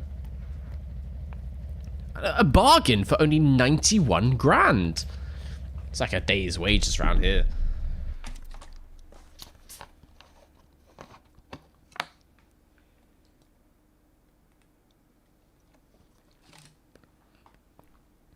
F2 race results might be the most useless thing to judge a driver by. I mean, yeah, obviously, you can get Mecha Chromed at any point in time, but over a season, it does still average out. I think it's kind of a shame. I do think F2 should do more weekends. I've always found their calendar to just be like a bit light. If you're meant to step up from there to F1, like the gap between the number of weekends, I think, is too big. And also, it would like even out those issues you get with so many engine problems.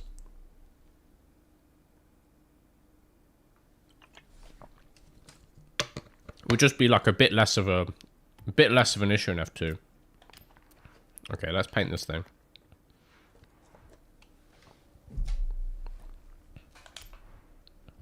Color fine tune. See, I just want to type in a hex value. I feel like it's roughly this.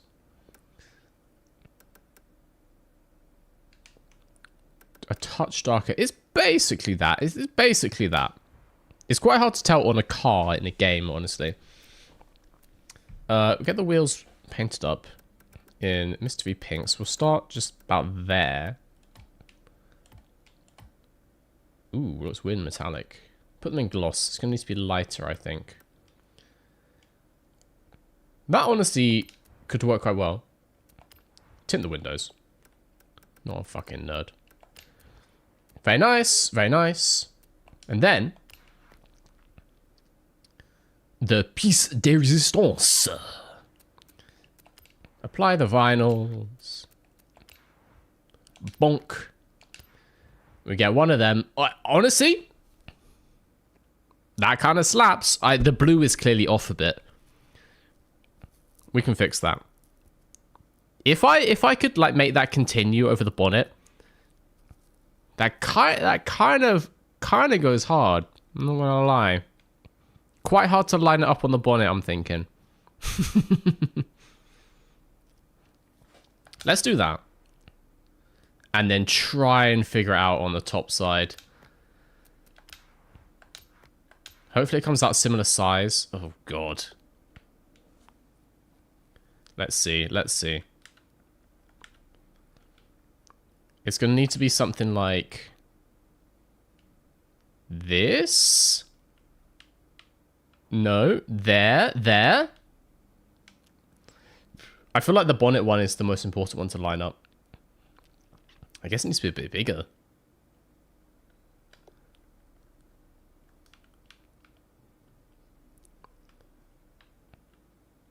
It's something like that.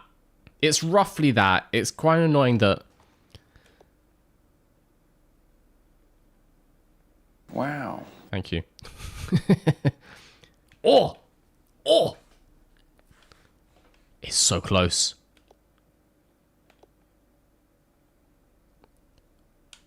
Thankfully, the little roof rail breaks up the line a bit.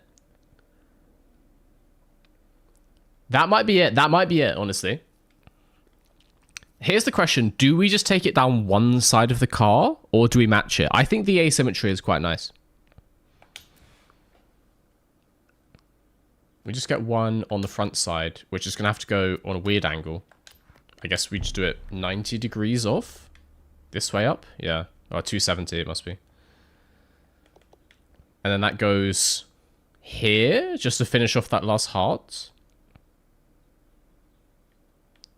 Technically, it's that bit there, so it's like that. What the hell?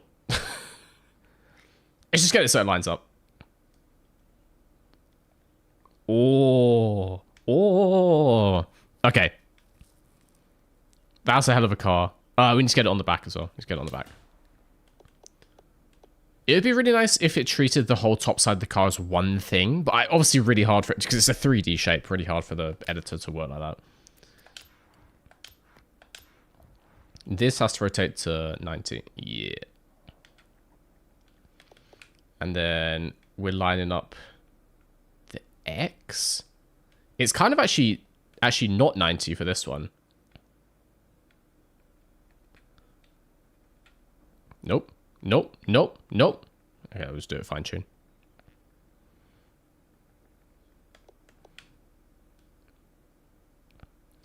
Just bring that in. It's kind of like there. Yeah. Because then it's like a complete X, right? And that sits like that. That sits quite nicely with the number plate. We take those. We take those. I will change how the base layer looks, I feel like. Because it is kind of off. We could just do the base layer in white or something, or something else. The bumper's a tad bit shit. How dare you? What do you mean? It's got an eye mask. It's cool as hell. Let's go with that.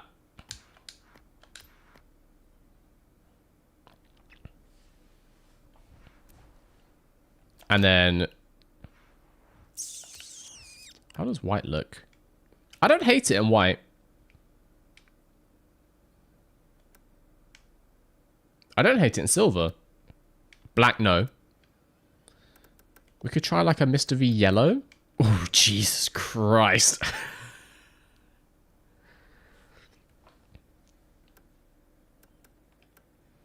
Yellow's a bit much, I think. Let's try the custom stuff.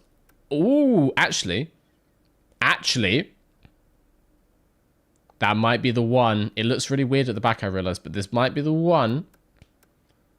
Two tones are a bit much. Prismacolor white is nice. That as well. What does wood grain look like? All right, carbon fiber is not it. Full like aluminium could be nice. The same with full gold. Nah.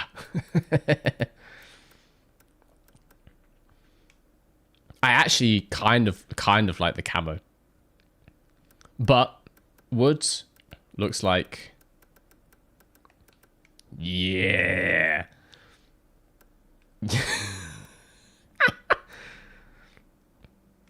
What do you think, guys? What do you think?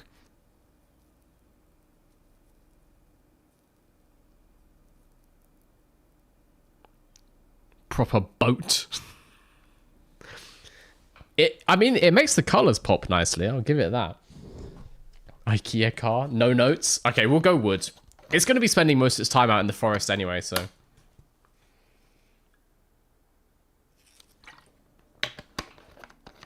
I think it has to be done. I think it has to be done. Oops. It's just the last one on the list. Go down to the bottom.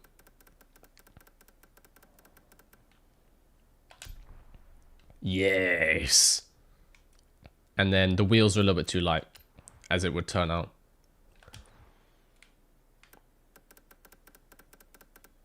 Oh. I think because the base layer on the wheels is like painting onto a darker color, that's why they come out like that, maybe. That matches enough. That matches enough. I'll take that. Okay. Let's rock and roll. We've got another region to 100%.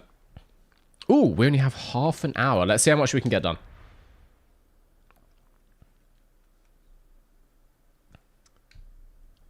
Oh, in the Vivio, anything is possible. A gift from Sausage in a Barn. Oh, thank you. It's a Porsche 911 Turbo. No. It's not. It's something else. Anyway. Thank you so much, Sausage in a Barn. I'll pick that up at another time. That actually sounds phenomenal. That sounds really nice. Okay, we are doing Ito region. Let's start down in the south.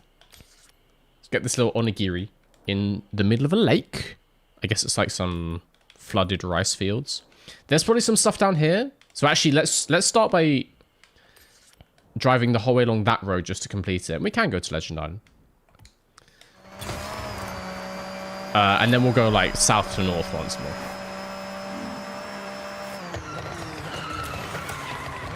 I wasn't looking at the map. We need to go this way.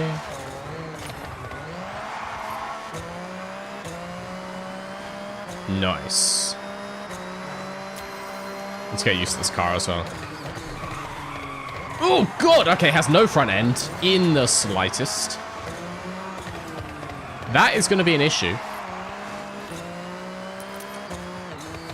But it doesn't just roll randomly. Well, it hasn't done that yet anyway. We shall see.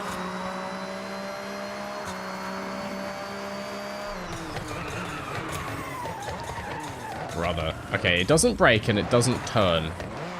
But those are only like two of the things a car has to do. It goes forwards. I will actually put a little tune on that. If we just, Fuck, I didn't put front roll bars on. Shit. All I was going to do is just loosen up the front and it should be fine. I could stiffen up the rear, but I feel like that's going to make it just horrible. Let's put the rear like that. See how that changes things. We should at least get more balance front to rear, but it might just have no grip in any situation.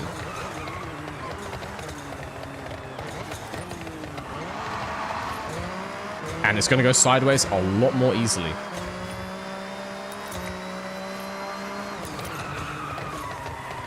Still no grip. Jesus. Actually, what we can do as well is we can just dive the nose. Yeah. Let's just bring the nose way down. Like that. Can you see that physically? No. But that should help a bit. It's going to make it, like, sharp on the front end. Most likely, if it's realistic. But it might be a little bit better. And emphasis on a little bit better, not good. Because it certainly doesn't feel good.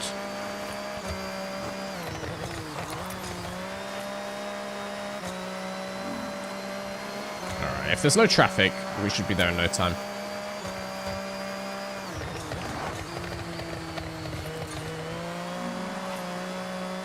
This feels more like a street car. The City E felt very much like an off-road car. This one feels less off-roady, but then again, I haven't driven it off-road, so that might be why. Ooh! Little rice!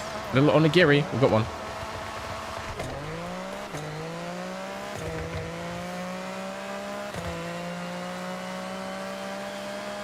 The game does show camber. Yeah, I've noticed that. Like, you can stance out your wheels. You can put massive camber on them. But even at the extremes, the visual change is small. But you saw, like, when I was changing the springs around between... Also, can I go down here yet? Oh, no. You literally have to get the legend wristband. Okay, fair enough. I'm just going to reset my car because I've broken it. And then we'll get that.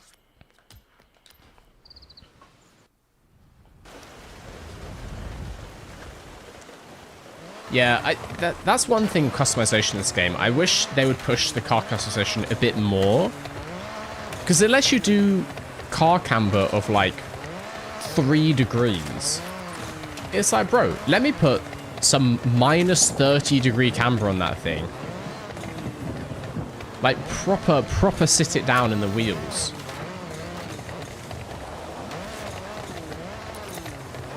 How the hell am I going to get that? I guess from this hill? Yeah, it's going to have to be, isn't it?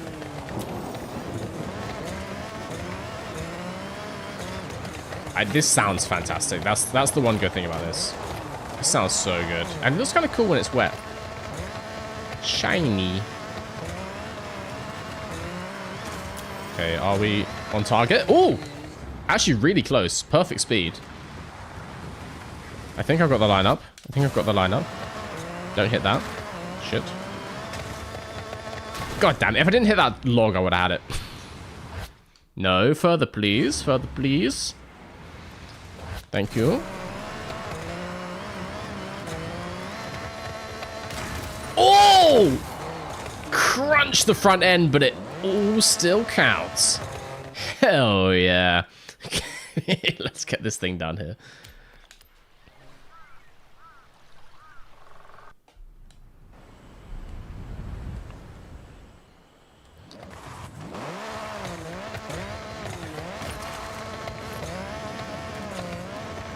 As much as I like this, I feel like my heart might still be with the City E.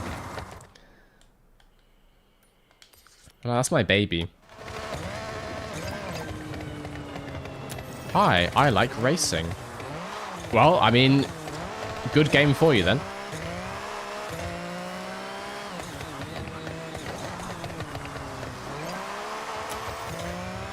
Want to do a time attack? No! I want to find the rice.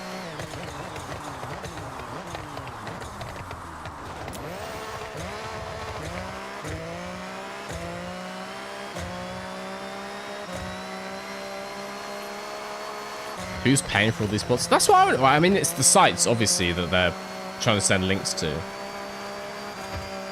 Bro, if you wanted to watch those streams, you would just Google it, like... If anything, this is like negative advertising. Like, this is actively going to make me go to a different site if I wanted to watch it. Straight up annoying.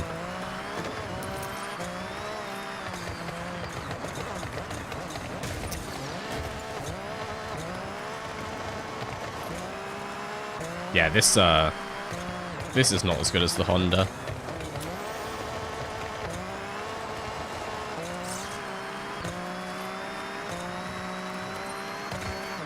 Ooh, I found the Sikibe circuit. Marker board must be there. Very nice, very nice. And there's another one up there. Just off the back of the circuit. To be fair, this car should be good around here.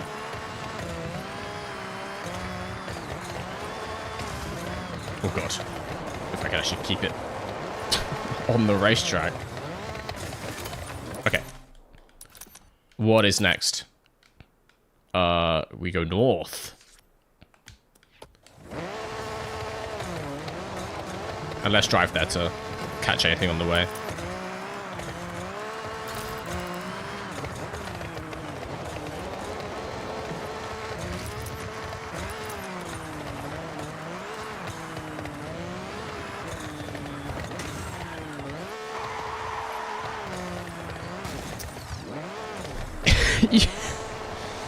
The one thing as well I find in games like this, you can never tell what's solid and what's not.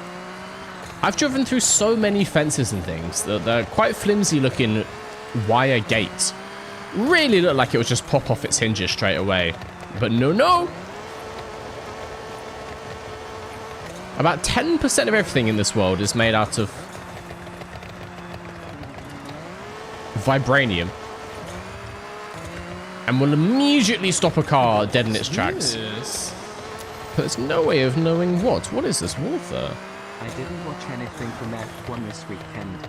Did I miss anything? I would say the sprint was fine. Like, I have no idea if you're planning to watch it, but we didn't end up with that much happening in the sprint. There was a couple attempted overtakes to the lead, and then the top 6 all very close. So basically, the 2 Mercedes, McLarens, and Ferraris all very close in the sprint race, which is nice to see, which bodes well for the race in a couple hours. Or 2.5 hours, it looks like. But overall, I think you can just watch highlights of the sprint race. I haven't seen qualifying, so I'm gonna watch the replay of that. What's this? Yeah, in a minute when the stream ends, basically. In half an hour when the stream ends. I'll never watch the spring again, just spoil me. Oh, okay, fair enough. So, I think the aero balance of this thing is slightly off. We've just got Mark Webber going over those hills. Russell won the sprint from pole. Antonelli tried to overtake him. They had a bit of a side-by-side going into Canada turn 1-2, which ended with Antonelli going across the grass. We had Norris right up there as well, who was like close to Russell, but never really was able to actually attempt to overtake him. Antonelli got back into P2 at the end there.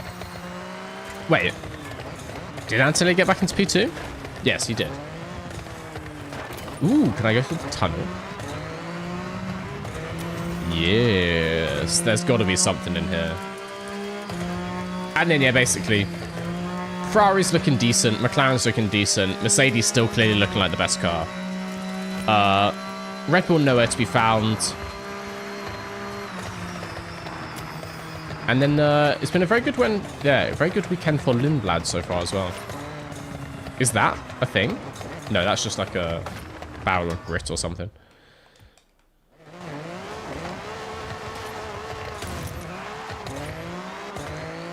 But yeah, the sprint race was probably, you don't need to watch it in full. It's fine. I do think we're going to get an interesting race though. It could still be raining a little bit. We could have a damp track. Also, it's looking like we could have some like sketchy overtake attempts, potentially some people in the wall. Potentially a battle for the lead, because it looks like on race pace, Antonelli and Russell are pretty evenly matched. I can't get through that wall, can I? That's a concrete seawall.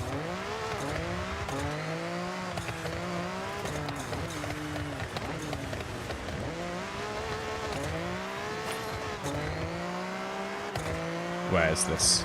There he is. Thank you. Very nice. Next up. How big is this region? Oh, it's big. Let's just go along the coast. Let's go along the coast.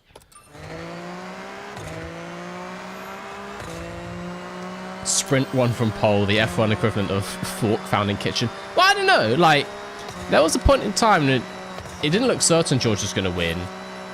I think it's important to note how close Norris was to him as well. Oh, there's one. Like, Norris had good race pace and was basically only a second behind Russell for the whole thing. So it wasn't the easiest win ever for Russell. But a win nonetheless, a win nonetheless. I will say, for the first half of the sprint, it just genuinely looked like Russell didn't quite have the race pace of people behind him. Maybe that was him managing on tires, but it just genuinely looked like he was just a little bit slower than the cars behind.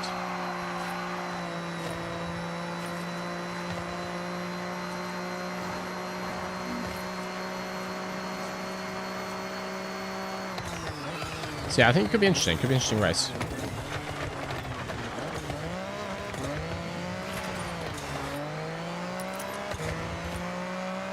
Hello, Magnero. Hey, Who the hell is that? That a Nissan Safari Turbo had been completely abandoned away from the road around here. Happy Sunday. Happy Sunday to you too. How's your Sunday going? That's what I want to know.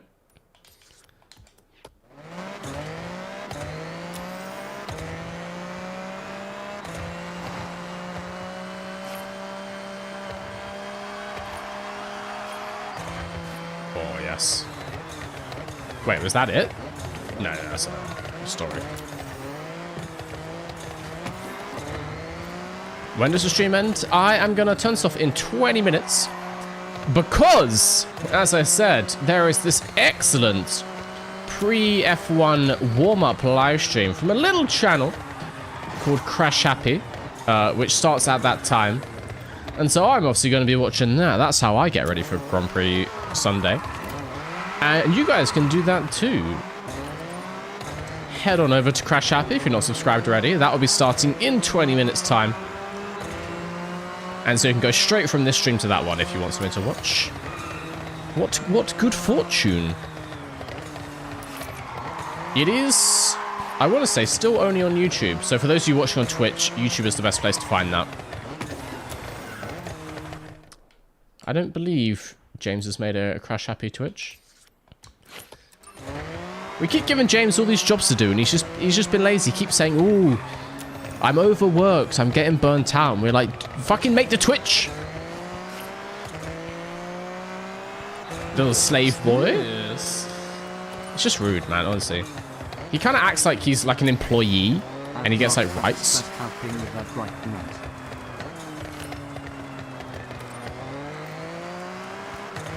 Oh, thank you. I just realized what you meant by adblock tax. Thank you, thank you.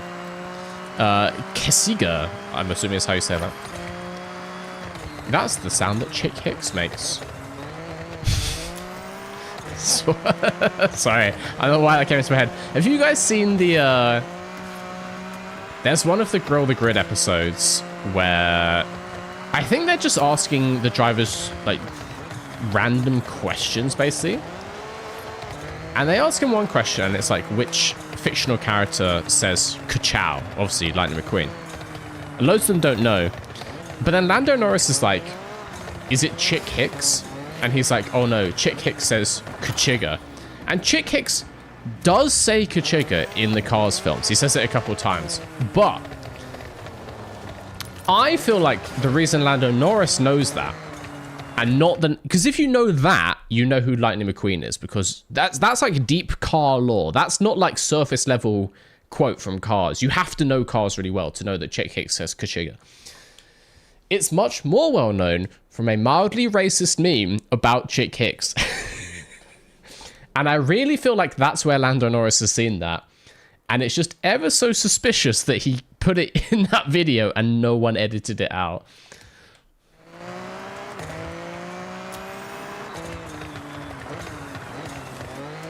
And like Lando's the kind of guy. Lando's the kind of guy. Oh! I found the treasure car accidentally. We take those. We take those. Ooh, that is a piece of shit. No, I proper 4x4s I respect. These models are built for some serious off-roading, but not like this. Ready to breathe some life back into this old Safari? What's this? Scrubs up nice, huh? So clean, it almost looks unnatural on I a car believe built that for everything dirt. Lando Norris knows comes from conservative subreddits. Yeah. The thing is, you have to remember that, and this is not to say it's okay. But lots of these guys in motorsport, A, they're kind of young anyway. but they don't have a normal childhood. They spend lots of their childhood traveling around to karting tournaments. All right, you know where it is. Everywhere can be considered a road in the safari. From the waterside to Rocky Mountains, May, shut up. the world is Shut your up. oyster. They don't have a normal childhood, and like they go to school, but not all the time. They spend so much time just like at race weekends, and you're spending this time with other A, teenage boys, and B, like mechanics and things. And obviously the culture in those places is a bit like, ugh. So lots of them do just have the humor of like a 13-year-old boy. Even once they get to like 20 years old, they get the kind of like stunted development, like arrested development a bit. And so the teams obviously media train them, but like things slip through the cracks. We obviously got things like the Yuri Vips Call of Duty incident, you know. Things slip through the cracks.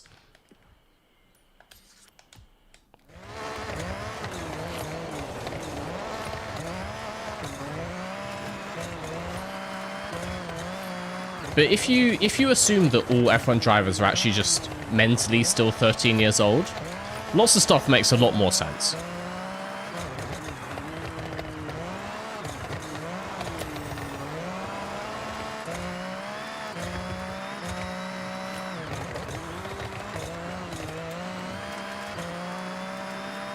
Okay, now I'm getting the hang of the Vivio. It's actually a decent little car. Oh! Slightly tighter turn than I thought it would be. Still counts. Do you see that Call of Duty created an actually decent track? I don't even know what you're referring to. Not gonna lie. Lando was trying to help OniPixel troubleshoot his racing wheel before quali yesterday. No shade to OniPixel, but Lando Norris is the kind of guy to watch OniPixel. Sorry, I'm looking to lose these bits. I think the only driver I know who is on the left maybe is Joe because his dad is in the party. Sorry, what? The only driver I know who is on the left is Joe. Hard to say how they swing politically. You have to imagine people like Sebastian Vettel are pretty left wing as it goes from everything I've seen. But yeah, I wouldn't call it necessarily right wing. I just call it just like teenage boy humor, basically. Obviously, it's a different thing. Lots of them come from very wealthy families, and so you can imagine they would probably be more likely to vote right wing for that reason.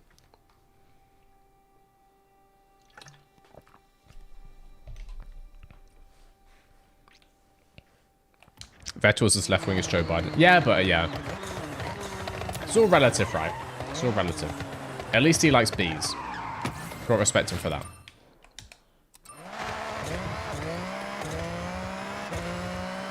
And for an American, that's really left wing.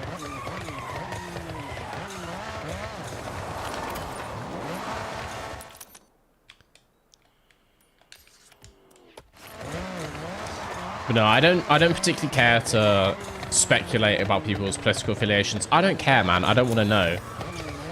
I want to watch the cars go vroom vroom, and I like the funny stories. I don't want to get involved in that kind of shit. Like, it's just not fun. F1's meant to be fun for me. And I don't find that kind of stuff enjoyable in the slightest to speculate about. It's just boring.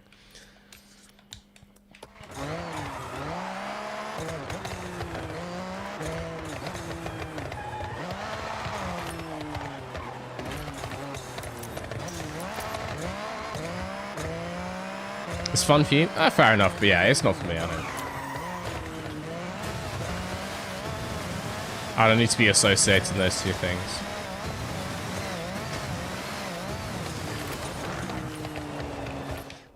Yeah, Lando Norris particularly, going back to it, Lando Norris, like, would absolutely love to be just like a full-time Twitch streamer, I think.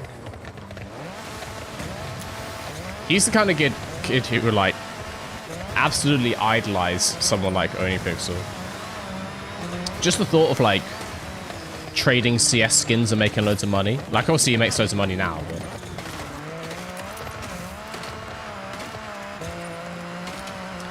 honestly, I could see Norris as like a crypto bro in another life if he didn't get into racing.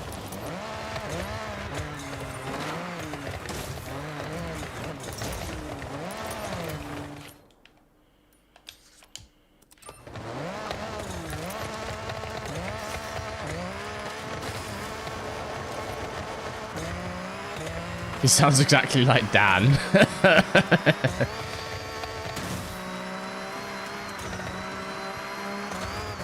All I can say is, I do believe Dan watches Only Pixels, so you do what you need with that information.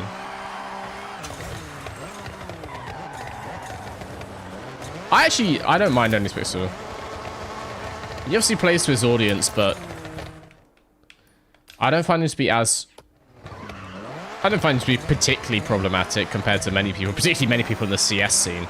Like, I do love Counter-Strike, but fucking hell, some of the creators that have been involved in Counter-Strike are just horrendous.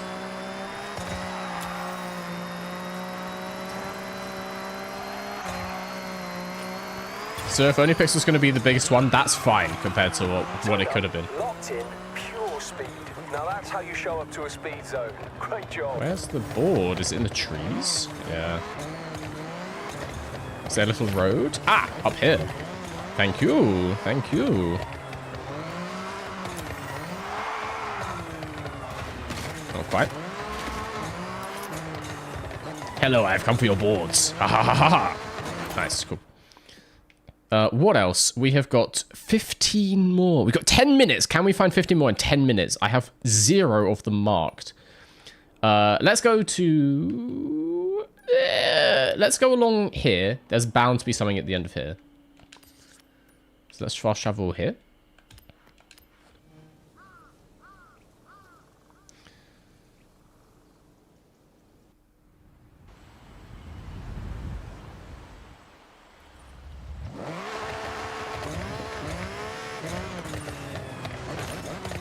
You don't know who Onlypixel is?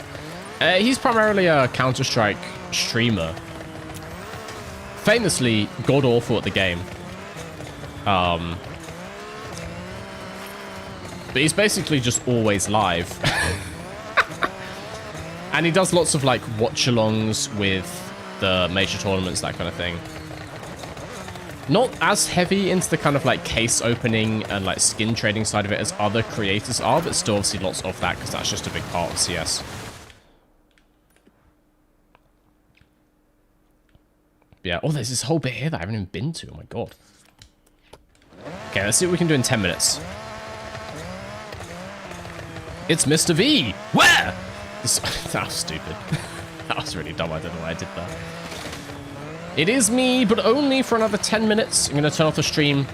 And instead, I'm going to go watch the Crash Happy pre-race warm-up, which is excellent. And also, guys, I don't know if you know, but last time, before Miami, my co-hosts, in their infinite wisdom, promised that Crash Happy would wear French-made outfits for the Monaco Grand Prix, for the live stream, and potentially the podcast as well, if we hit a donation goal over on, basically on the Canada live stream. So I think we have about £190 left. If we get that goal, all of Crash Happy will be seen in maid dresses. I'm pretty sure is the deal. I think there'll be 3 of us on the Monaco pre-race live show, and then the other 2 will just have to, you know, wear the dresses for a video or something.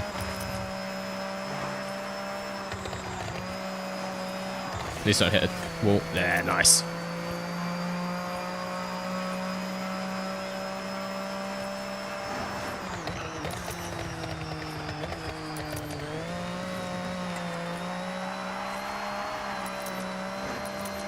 Ooh, board.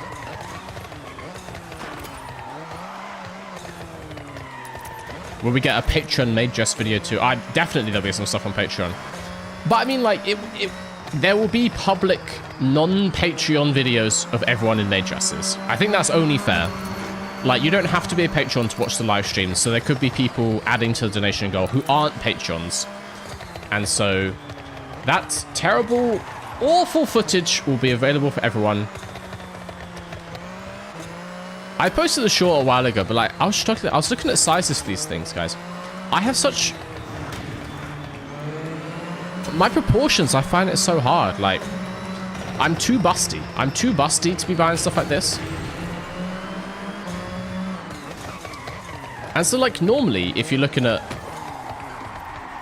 If you were a guy and you're looking at, like, kind of feminine clothing sizes, you would expect to be wearing, like, really large, extra larges.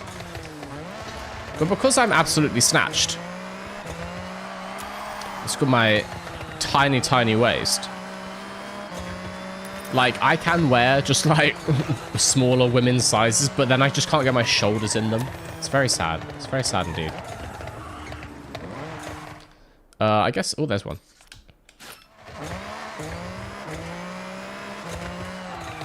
I am fucking snatched. I've got like a 27-inch waist. It's tiny. Do you know how hard it is for me to buy trousers? Do you know how much I struggle buying trousers? They don't make them like this anymore. And by them, I mean me. I'm built like a Barbie doll.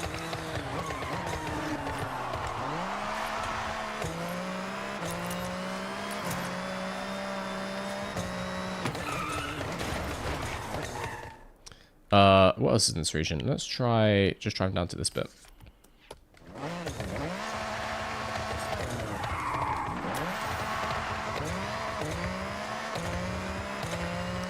Now you know the trans girl struggles. Yeah, I can imagine it's tough.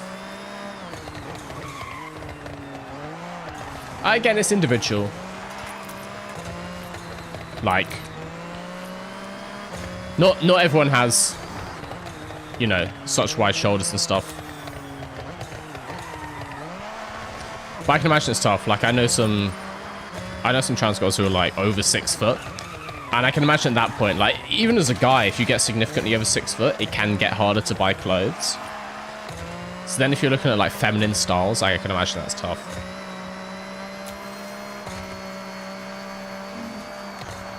Ugh, don't go off the bridge. Oh my god, that brakes? I was about to be in a fatal accident just then. That would have been quite tragic for the stream. Nope, I'm gonna die, I'm gonna die, I'm gonna die. But there is a marker board down here, so actually it's okay. We take those. Subaru built like a tank. Oh, don't put me up here!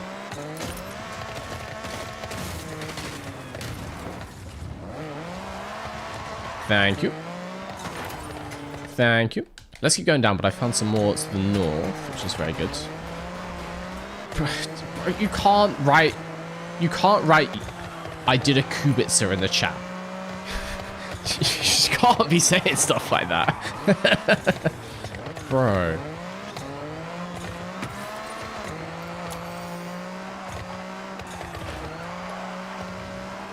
Thankfully, obviously, Robert is okay. I mean, he was playing Forza Horizon with me earlier today. But, obviously, it was sketchy. It'd be much better if he just didn't have that accident. Let's take this road the whole way down south. See if there's anything along the side of it. And then we'll go back north.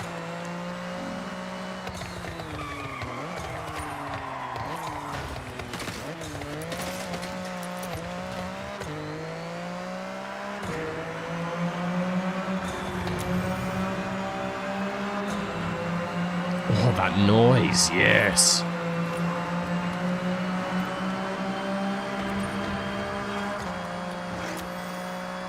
Whoever recommended the video, thank you. This is the best sounding car in the game, for some reason. Even though it can't turn. That was full lock. That was full lock right. Before I hit the brakes.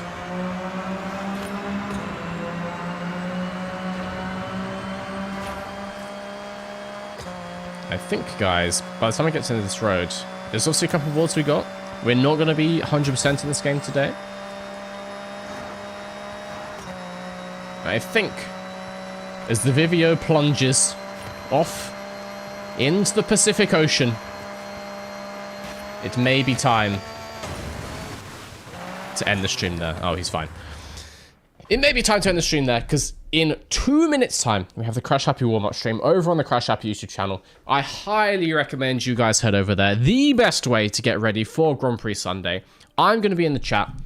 It's going to be a lot of fun. We've got Dan, James, and Mr. Pulse all getting you ready for the Canadian Grand Prix. So I'm going to end the stream there. Thank you to everyone for joining me. Hope you had fun. I might come back Tuesday and finish 100% in this map, because I'm a bit of a completionist when it comes to games. So I might be back doing some more of this then. We will see more of the woodcar at that time. But yeah, thank you for joining me. Thank you to everyone for the bits and for the YouTube memberships. Lovely to spend the afternoon with you. Hope you enjoy the Grand Prix, and I'll catch you later. I can't see the end button because it's behind my massive bottle of aloe vera.